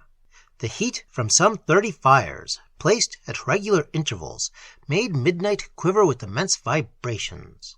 Of varying yet calculated size, these towering heaps emitted notes of measured and alternating depth, until the roar along the entire line produced a definite scale, almost a melody, the near ones shrilly singing, those more distant booming with mountainous pedal notes. The consonance was monstrous, yet conformed to some magnificent diapason. This chord of fire music paced the starlit sky, directed, but never overmastered, by the wind that measured it somehow into meaning. Repeated in quick succession, the notes now crashing in a mass, now singing alone in solitary beauty, the effect suggested an idea of ordered sequence, of gigantic rhythm. It seemed indeed as though some controlling agency, mastering excess, coerced both raging elements to express through this stupendous dance some definite idea. Here, as it were, was the alphabet of some natural, undifferentiated language, a language of sight and sound, predating speech, symbolical in the ultimate deific sense. Some lord of fire and some lord of air were in command. Harnessed and regulated, these formless cohorts of energy that men call stupidly mere flame and wind, obeyed a higher power that had invoked them, yet a power that, by understanding their laws of being, held them most admirably in control. This, at least, seems a hint of the explanation that flashed into Hendricks as he stared in amazed bewilderment from the shelter of the nearest boulder. He read a sentence in some natural, forgotten script. He watched a primitive ritual that once invoked the gods. He was aware of rhythm, and he was aware of system, though as yet he did not see the hand that wrote this marvelous sentence on the night. For still the human element remained invisible. He only realized, in dim, blundering fashion, that he witnessed a revelation of those two powers which, in large, lie at the foundations of the universe, and, in little, are the basic essentials of human existence, the powers behind heat and air. Fragments of that talk with Lisanne stammered back across his mind, like letters in some stupendous word he dared not reconstruct entire. He shuddered and grew wise. Realms of forgotten being opened their doors before his dazzled sight. Vision fluttered into far, piercing vistas of ancient wonder, haunting and half-remembered, then lost its way in blindness that was pain. For a moment, it seemed, he was aware of majestic presences behind the turmoil, shadowy but mighty, charged with the vague potentiality as of immense algebraical formulae, symbolical and beyond full comprehension, yet willing and able to be used for practical results. He felt the elements as nerves of a living universe. Yet thinking was not really in him anywhere. Feeling was all he knew. The world he moved in, as the script he read, belonged to conditions too utterly remote for reason to recover a single clue to their intelligible reconstruction. Glory, clean and strong as a primitive star worship, passed between what he saw and all that he had ever known before. The curtain of conventional belief was rent in twain. The terrific thing was true. For an unmeasured interval, the tutor, oblivious of time and actual place, stood on the brink of this majestic pageant, staring with breathless awe while the swaying of the entire scenery increased, like the sway of an ocean lifted to the sky by many winds. Then, suddenly, in one of those temporary lulls that passed between the beat of the great notes, his searching eyes discovered a new thing. The focus of his sight was altered, and he realized at last the source of the directing and the controlling power. Behind the fires and beyond the smoke, he recognized the disk-like shining ovals that upon this little earth stand in the image of the one eternal likeness. He saw the human faces, symbols of spiritual dominion over all lesser orders, each one possessed of belief, intelligence, and will, singly so feeble, together so invincible. This assemblage, unscorched by the fire, and by the wind unmoved, seemed to him impressive beyond all possible words, and a further inkling of the truth flashed on him as he stared, that a group of humans, a crowd combining upon a given object with concentrated purpose, possessed of that terrific power, certain faith, may know in themselves the energy to move great mountains, and therefore that lesser energy to guide the fluid forces of the elements. And a sense of cosmic exultation leaped into his being. For a moment he knew a touch of almost frenzy. Proud joy rose in him like a splendor of omnipotence. Humanity, it seemed to him, here came into a grand but long-neglected corner of its kingdom, as originally planned by heaven. Into the hands of a weakling but deficient boy, the guidance had been given. Motionless beneath the stars, lit by the glare till they shone like idols of yellow stone, and magnified by the sheets of flying intolerable light the wind chased to and fro, these rows of faces appeared at first as a single line of undifferentiated fire against the background of the night. The eyes were all cast down in prayer, each mind focused steadily upon one clear idea, the control and assimilation of two elemental powers.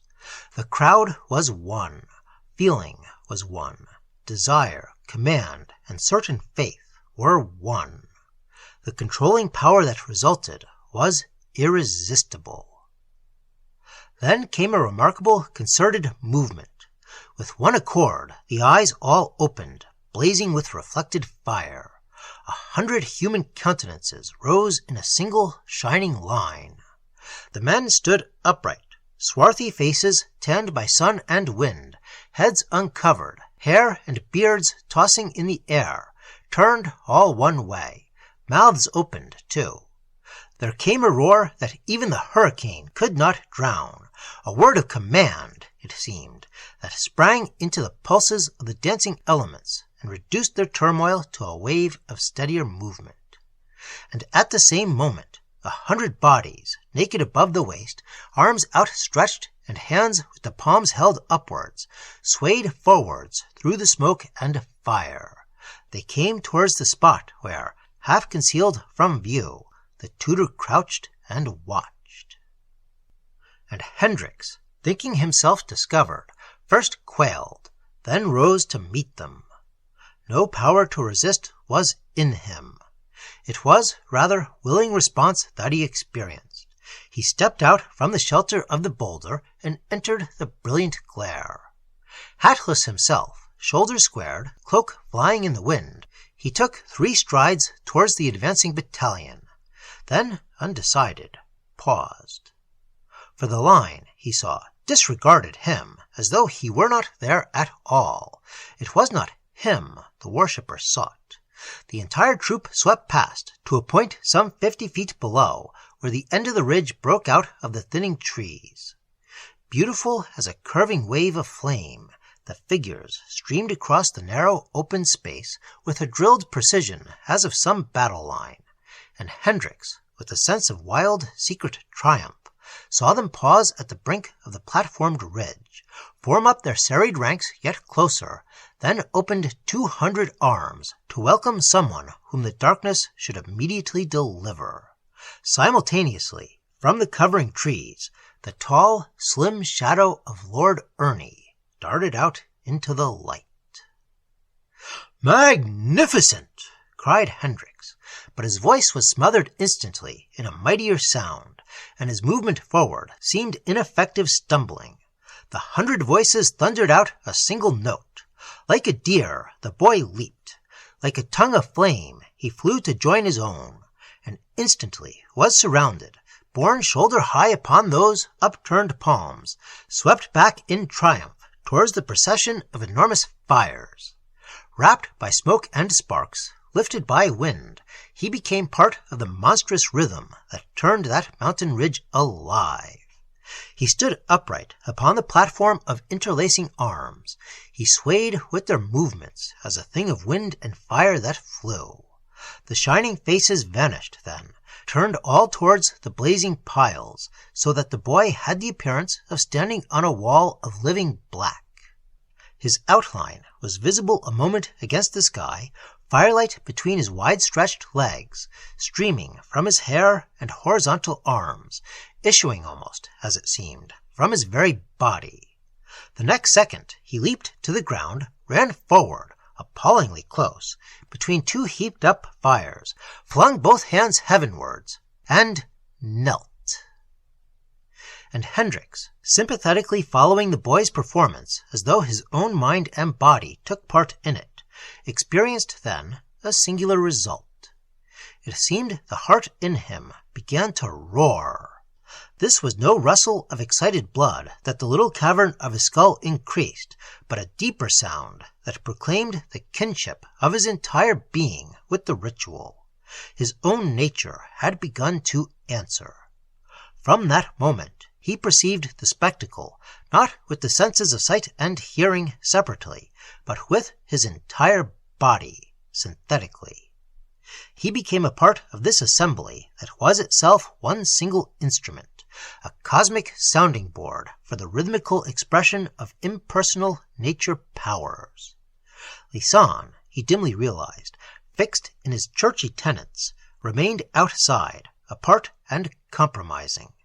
Hendricks accepted and went with. All little customary feelings dipped utterly away, lost, false, denied, even as a unit in a crowd loses its normal characteristics in the greater mood that sways the whole. The fire no longer burned him, for he was the fire. Nor did he stagger against the furious wind, because the wind was in his heart. He moved all over, alive in every point and corner. With his skin he breathed. His bones and tissue ran with glorious heat. He cried aloud. He praised, "I am the whirlwind, and I am the fire, fire that lights but does not burn, and wind that blows the heart to flame." His body sang it, or rather, the elements sang it through his body, for the sound of his voice was not audible, and it was wind and fire that thundered forth his feeling in their crashing rhythm. Chapter 9. And so it was that he no longer saw this thing pictorially, nor in the little detached reports the individual senses brought, but knew it in himself, complete, as a man knows love and passion. Memory afterwards translated these vast central feelings into pictures, but the pictures touched reality without containing it. Like a vision, it happened all at once, as a room or landscape happens, and what happens all at once, coming through a synthesis of the senses, is not properly describable later. To instantaneous knowledge, mere sequence is a falsehood. The sequence first comes in with the telling afterwards. That kneeling form, he understood, was the empty vessel to which conventional life had hitherto denied the heat and air it craved. The breath of life now poured at full tide into it. The fire of deity lit its heart of touchwood. Wind blew into desire, and later flame would burst forth in action, consuming opposition. He must let it fill to the brim. It was not salvation, but creation. Then thought went out, extinguished by a puff of something greater. For beyond the smoke and sparks, beyond the space the men had occupied, a new and gentler movement, lyrical with bird-like beauty, ran suddenly along the ridge. What Hendricks had taken for branches heaped in rows for the burning, stirred marvelously throughout their whole collective mass, stirred sweetly, too, and with an exquisite loveliness. The entire line rose gracefully into the air with a whir as of sweeping birds. There was a soft and undulating motion, as though a draught of flowing wind turned faintly visible, yet with an increasing brilliance, like shining lilies of flame that now flocked forward in a troop, bending deliciously all one way. And in the same second, these tall lilies of fire revealed themselves as figures, naked above the waist, hair streaming on the wind, eyes alight and bare arms waving. Above the men's deep pedal bass, their voices rose with clear, shrill sweetness on the storm. The band swept forwards, swift as wind towards the kneeling boy. The long line curved about him foldingly. The women took him as the south wind takes a bird. There may have been, indeed there was, an interval, for Hendricks caught, again and again repeated, the boy's great cry of passionate delight above the tumult. Ringing and virile, it rose to heaven, clear as a fine-wrought bell. and instantaneously the knitted figures of flame disentangled themselves again, the mass unfolded like an opening flower, and, as by a military word of command, dissolved itself once more into a long, thin line of running fire. The women advanced, and the waiting men flowed forward in a stream to meet them. This interweaving of the figures was as easily accomplished as the mingling of light and heavy threads upon some living loom. Hands joining hands, all singing, these naked worshippers of fire and wind passed in and out among the blazing piles with a headlong precision that was torrential and yet orderly. The speed increased, the faces flashed and vanished, then flashed and passed again, each woman between two men, each man between two women, and Lord Ernie, radiantly alive, between two girls of rich, overflowing beauty. Their movements were undulating, like the undulations of fire, yet with sudden, unexpected upward leaps, as when fire is partnered abruptly by a cantering wind. For the women were fire, and the men were wind. The imitative dance was in full swing. The marvelous wind and fire ritual unrolled its old-world magic. It was awe-inspiring, certainly, but for Hendricks, as he watched, the terror of big conflagrations was wholly absent. Rather, he felt the sense of deep security that rhythmic movement causes. Bathed in a sea of elemental power, he burned to share the pagan splendor and the rush of primitive delight. It seemed he had a cosmic body in which new centers stirred to life, linking him on to this source of natural forces. Through these centers he drew the chaotic energy into nerves and blood and muscle, into the very substance of his thought, indeed, transmuting them into the magic of the will. Abundant and inexhaustible vigor filled the air, pouring freely into whatever empty receptacle lay at hand. Sheets of flame, whole separate fragments of it, torn at the edges, raced loudly, hungrily flapping on the vehement gusts of wind. Curved as they flew, leaped, twisted, flashed, and vanished. And the figures closely copied them. The women tossed their bodies aloft, then dipped suddenly to the earth, invisible, till the rushing men urged them into view again with wild, impetuous swing, so that the entire line stretched and contracted like an immense elastic band of life, now knotted, now dissolved. Yet, while of raging and terrific beauty, there was never that mad abandon which is disorder, but rather a kind of sacred natural revel that prohibited mere license. There was even a singular austerity in it that betrayed a definite ritual and not mere reckless pageantry. No walls could possibly have contained it. In cathedral, temple, or measured space, however grand, it could only have seemed exaggerated and apostate. Here, beneath the open sky, it was beautiful and true. For overhead, the stars burned clear and steady, the constellations watching it from their immovable towers, a representation of their own leisured and hierarchic dance in swifter miniature. And indeed, this relationship it bore to a universal rhythm was the key, it seemed, to its deep significance. For the close imitation of natural movements seduced the colossal powers of fire and wind to swell human emotions till they became mold and vessel for this elemental manifestation in men and women. Golden yellow in the blaze, the limbs of the women flashed and passed. Their hair flew dark a moment across gleaming breasts, and their waving arms tossed in ever-shifting patterns through the driving smoke. The fires boiled and roared, scattering torrents of showering sparks like stars, and amid it all, the slim white shoulders of the boy, his clothes torn from him, his eyes ablaze, and his lips opened to the singing as though he had known it always, drove to and fro on the crest of the ritual like some flying figure of wind and fire incarnate. All of which, instantaneously yet in sequence, Hendricks witnessed.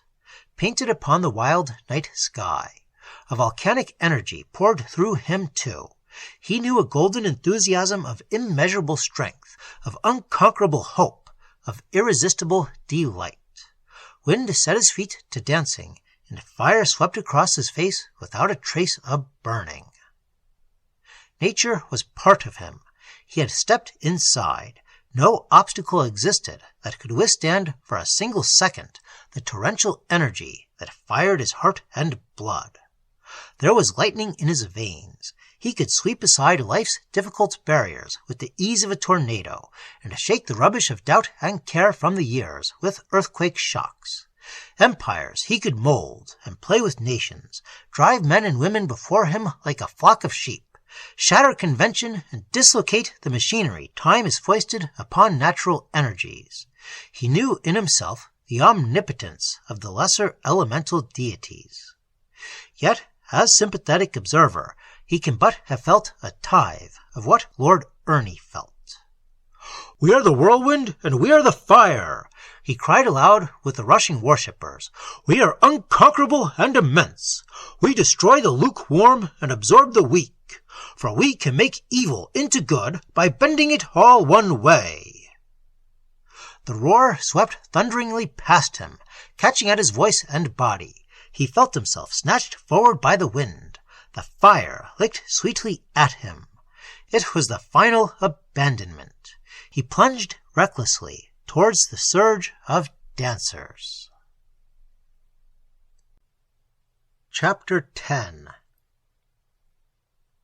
What stopped him he did not know. Some hard and steely thing pricked sharply into him. An opposing power, fierce as a sword, stabbed at his heart, and he heard a little sound quite close beside him, a sound that pierced the babel, reaching his consciousness as from far away. "Keep still! Cling tight to this old rock! Hold yourself in, or else they'll have you too!" It was as if some insect scratched within his ear. His arm, that same instant, was violently seized. He came down with a crash. He had been half in the air. He had been dancing. "Turn your eyes away, away! Take hold of this big tree!" The voice cried furiously, but with a petty human passion in it that marred the world. There was an intolerable revulsion in him as he heard it. He felt himself dragged forcibly backwards. He lost his balance, stumbling among loose stones. "Loose me! Let me go!" he shouted, struggling like a wild animal, yet vainly, against the inflexible grip that held him. "I am one with the fire that lights but does not burn. I am the wind that blows the worlds along. Damnation take you! Let me free!" Confusion caught him, smothering speech and blinding sight. He fell backwards, away from the heat and wind. He was furious, but furious with he knew not whom or what. The interference had destroyed the rhythm, broken it into fragments. Violent impulses clashed through him without the will to choose or guide them, for power had deserted him and flowed elsewhere. He stood no longer in the stream of energy. He was emptied. And at first he could not tell whether his instinct was to return himself, to rescue his precious boy, or to crush the interfering object out of existence with what was left to him of raging anger.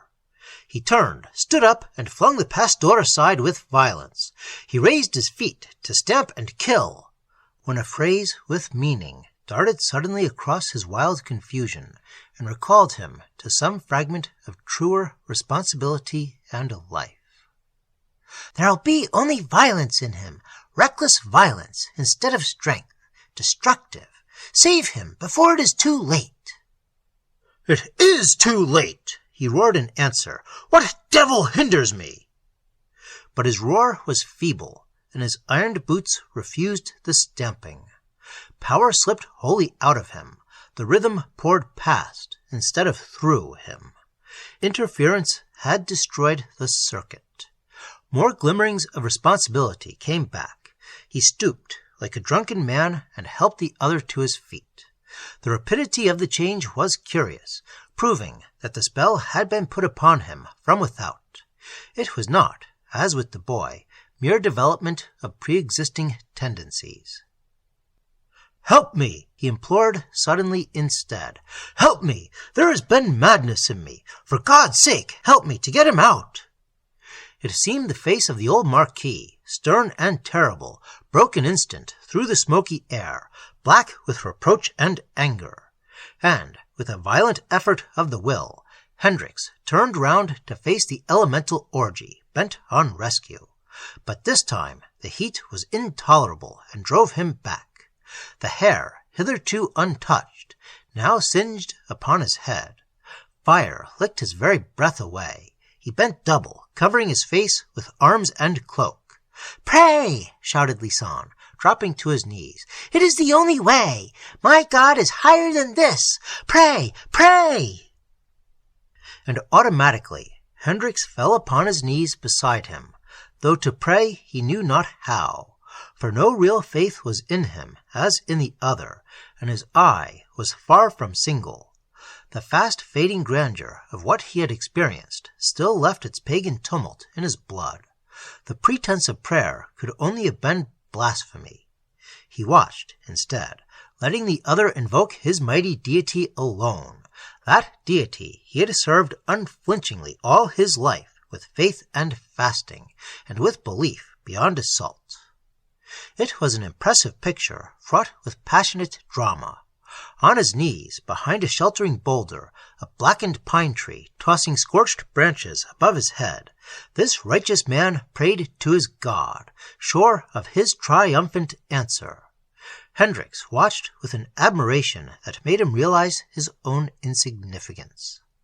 The eyes were closed, the leonine big head set firm upon the diminutive body, the face now lit by flame, now veiled by smoke, the strong hands clasped together and upraised. He envied him. He recognized, too, that the elements themselves, with all their chaos of might and terror, were, after all, but servants of the vastness, which dips the butterflies in color and puts down upon the breasts of little robins. And because the pastor's life had been always prayer in action, his little human will invoked the will of greatness, merged with it, used it, and directed it steadily against the commotion of these unleashed elements. Certain of himself and of his God, the pastor never doubted. His prayer set instantly in action those forces which balance suns and keep the stars afloat. Thus trembling with terror that made him wholly ineffective, Hendricks watched, and as he watched, became aware of the amazing change. For it seemed as if a stream of power, steady and in opposition to the tumult, now poured audaciously against the elemental rhythm, altering its direction, modifying gradually its stupendous impetus. There were pauses in the huge vibrations. They wavered, broke, and fled. They knew confusion, as when the prow of a steel-nosed vessel drives against the tide. The tide is vaster, but the steel is different. The whole sky shivered as this new entering force, so small, so soft, yet of such incalculable energy, began at once its overmastering effect. Signs of violence or rout, or of anything disordered, had no part in it. Excess before it slipped into willing harness. There was light that sponged away all glare, as when morning sunshine cleans away a forest of its shadows. Some little whispering power sang marvelously, as of old, across the desolate big mountains. Peace! Be still! Turning the monstrous turbulence into obedient sweetness. And upon his face and hands, Hendricks felt faint, delicate touches of some refreshing softness that he could not understand. Yet not instantly was this harmony restored. At first there was the stress of vehement opposition. The night of wind and fire drove roaring through the sky. There were bursts of triumphant tumult, but convulsion in them, and no true steadiness as before. The human figures hitherto had danced with that fluid appearance which belongs to fire, and with that instantaneous rush which is of wind, the men increasing the women, and the women answering with joy. Limbs and faces had melted into each other till the circular ritual looked like a glowing wheel of flame, rotating audibly. But slowly now the speed of the wheel decreased. The single utterance was marred by the crying of many voices, all at different pitch, discordant, inharmonious, dismayed. The fires somehow dwindled. There came pauses in the winds, and Hendricks became aware of a curious hissing noise, as more and more of these odd, soft touches found his face and hands. Here and there, he saw, a figure stumbled, fell, then gathered itself clumsily together again with a frightened shout, breaking violently out of the circle. More and more these figures blundered and dropped out, and although they returned again, so that the dance apparently increased, these were but moments in the final violence of the dispersing hurricane. The rejected ones dashed back wildly into the wrong places. Men and women no longer stood alternate, but in groups together, falsely related. The entire movement was dislocated. The ceremony grew rapidly incoherent. Meaning forsook it. The composite instrument that had transmuted the elemental forces into human emotional storage was imperfect, broken, out of tune. The disarray turned rout.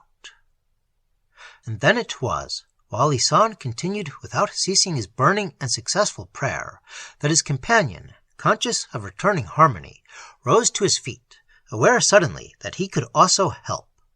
A portion of the powers he had absorbed still worked in him, but in a new direction. He felt confident and unafraid. He did not stumble. With unerring tread, he advanced towards the lessening fires, feeling as he did so the cold, soft touches multiply with a rush upon his skin.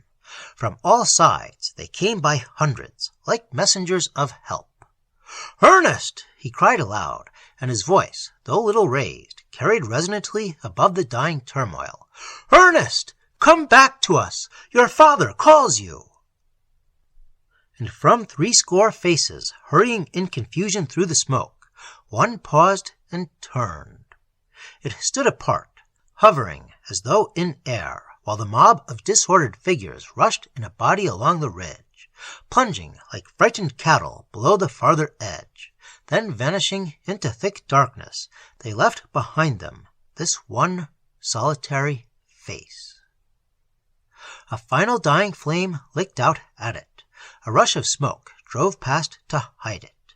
There was a high, wild scream, and the figure shot forward with a headlong leap and fell with the crash at Hendricks' feet. Lord Ernie, blackened by smoke and scorched by fire, lay safe outside the danger zone, and Hendricks knelt beside him. Remorse and shame made him powerless to do more, as he pulled the torn clothing over the neck and chest and heard his own heart begging for forgiveness. He realized his own weakness and faithlessness. A great temptation had found him wanting. It was owing to Lisanne that the rescue was complete. The pastor was instantly by his side. "Saved as by water," he cried, as he folded his cloak about the prostrate body, and then raised the head and shoulders. "Saved by his ministers of rain, for his miracles are love, and work through natural laws." He made a sign to Hendricks. Carrying the boy between them, they scrambled down the slope into the shelter of the trees below. The cold, soft touches were then explained. The joran had dropped as suddenly as it rose, and the torrential rain that invariably follows now poured in rivers from the sky. Water, drenching the fires and patting the savage wind, had stopped the dancers midway in their frenzied ritual. It was the element they dreaded, for it was hostile. Rain soused the mountain ridge, extinguishing the last embers of the numerous fires. It rushed in rivulets between their feet. The heated earth gave out a hissing steam, and the only sound in the spaces where wind and fire had boomed and thundered a little while before was now the splash of water and the drip of quenching drops. In the cover of the sheltering trees, the body stirred, lifted its head, and sat up slowly. The eyes opened. "I'm cold. I'm frightened," whispered a shivering voice. "Where am I?" Only the pelt and thud of the rain sounded behind the quavering words. "Where are the others? Have I been away? Hendricks, Mr. Hendricks, is that you?" He stared about him, his face now a mere luminous disk in the thick darkness. No breath of wind was loose. They spoke to him till he answered with assurance, groping to find their hands with his own, his words confused and strange, with hidden meaning for a time. "I'm all right now," he kept repeating. "I know exactly. It was one of my big dreams. I suppose I fell asleep, and the rain woke me. Great heavens, what a night to be out!" And then he clambered vigorously to his feet with a sudden movement of great energy again, saying that hunger was in him and he must eat. There was no complaint of heat or cold, of burning or of bruises. The boy recovered marvelously. In 10 minutes, breaking away from all support, he led, as they descended through the dripping forest in the gloom and chill of very early morning. It was the others who called to him for guidance in the tangled wood. Lord Ernie was in the lead. Throughout the difficult woods he was ever in front and singing, "Fire that lights but does not burn, and wind that blows the heart to flame. They both are in me now, for ever and ever. Oh, praise the Lord of Fire and the Lord of Wind." And this voice, now near, now distant, sounding through the dripping forest on their homeward journey, was an experience weird and unforgettable for those other two. Lisan, it seemed, had one sentence only, which he kept repeating to himself. "Heaven grant he may direct it all for good, for they have filled him to the brim, and he has become an instrument of power." But Hendricks, though he understood the risk, felt only confidence. Lord Ernie's regeneration had begun. Soaked and bedraggled, all three, they reached the village about 2 o'clock. The boy, utterly unmanageable, said an emphatic no to spirits, soup, or medical appliances. His skin, indeed, showed no signs of burning, nor was there the smallest symptom of cold or fever in him. "I'm a perfect furnace," he laughed. "I feel health and strength personified." And the brightness of his eyes, his radiant color, the vigor of his voice and manner, both in some astonishing way, made all pretense of assistance unnecessary and absurd. "It's like a new birth," he cried to Hendricks, as he almost cantered beside him down the road to their house. "And by Jove, I'll wake him up at home and make the world go round. I know 100 schemes. I tell you, sir, I'm simply bursting. For the first time, I'm alive." And an hour later, when the tutor peeped in upon him, the boy was calmly sleeping. The candlelight, shaded carefully with one hand, fell upon the face. There were new lines and a new expression in it. Will and purpose showed in the stern set of the lip and jaw. It was the face of a man, and of a man one would not lightly trifle with. Purpose, will, and power were established on their thrones. To such a man the entire world might one day bow the head. "If only it will last," thought Hendricks, as, shaken, bewildered, and more than a little awed, he tiptoed out of the room again and went to bed. But through his dreams, sheeted in flame and veiled in angry smoke, the face of the old Marquis glowered upon him from a heavy sky above ancestral towers. Chapter 11. From the obituary notices of the 9th Marquis of Oakham, the following selections have their interest. He succeeded to his father, then in the cabinet as Minister for Foreign Affairs, at the age of 21. His career was brief but singular, the early magnificence of the younger Pitt offering a standard of comparison, though by no means a parallel, to his short record of astonishing achievement. His effect upon the world, first as chief of the government labor department, and subsequently as Home Secretary and Minister of War, is described as shattering, even cataclysmic. His public life lasted 5 years. He died at the age of 29. His personality was revolutionary and overwhelming. For, judging by these extracts, he was a Napoleonic figure whose personal influence combined the impetus of Mirabeau with the dominance of Alexander. His authority held an incalculable element, precisely described as uncanny. His spirit was puissant, elemental, his activity irresistible. Yet, according to another journal, he was, properly speaking, neither intellectual, astute, nor diplomatic, and possessed as little subtlety as might be expected of a miner whose psychology was called upon to explain the Trinity. In no sense was he statesman, and even less strategist. Yet his name swept Europe, changed the map of the Nearer East, its mere whisper among the chancelleries, convulsing men's councils with an influence almost menacing. His enthusiasm appears to have been amazing. Some stupendous and untiring energy drove through him, paralyzing attack and rendering the bitterest and most skillful opposition nugatory. His hand was imperious, upsetting with a touch the chessboards set by the most able statecraft, and his voice was heard with a kind of reverence in every capital. The brevity of his astonishing career called for universal comment, as did the hypnotizing effect of his singular ascendancy. In 5 short years of power, he achieved his sway. He rushed upon the world. He shook it. He retired, as one journal picturesquely phrased it. The manner of his ending, moreover, a stroke of lightning, seemed in keeping with his life. There was neither lingering, delay, nor warning. Of distinguished stock, noble yet ordinary enough in all but name, his power is unexplained by heredity. His family furnished no approach to greatness, as history supplied no parallel to his dynamic intensity.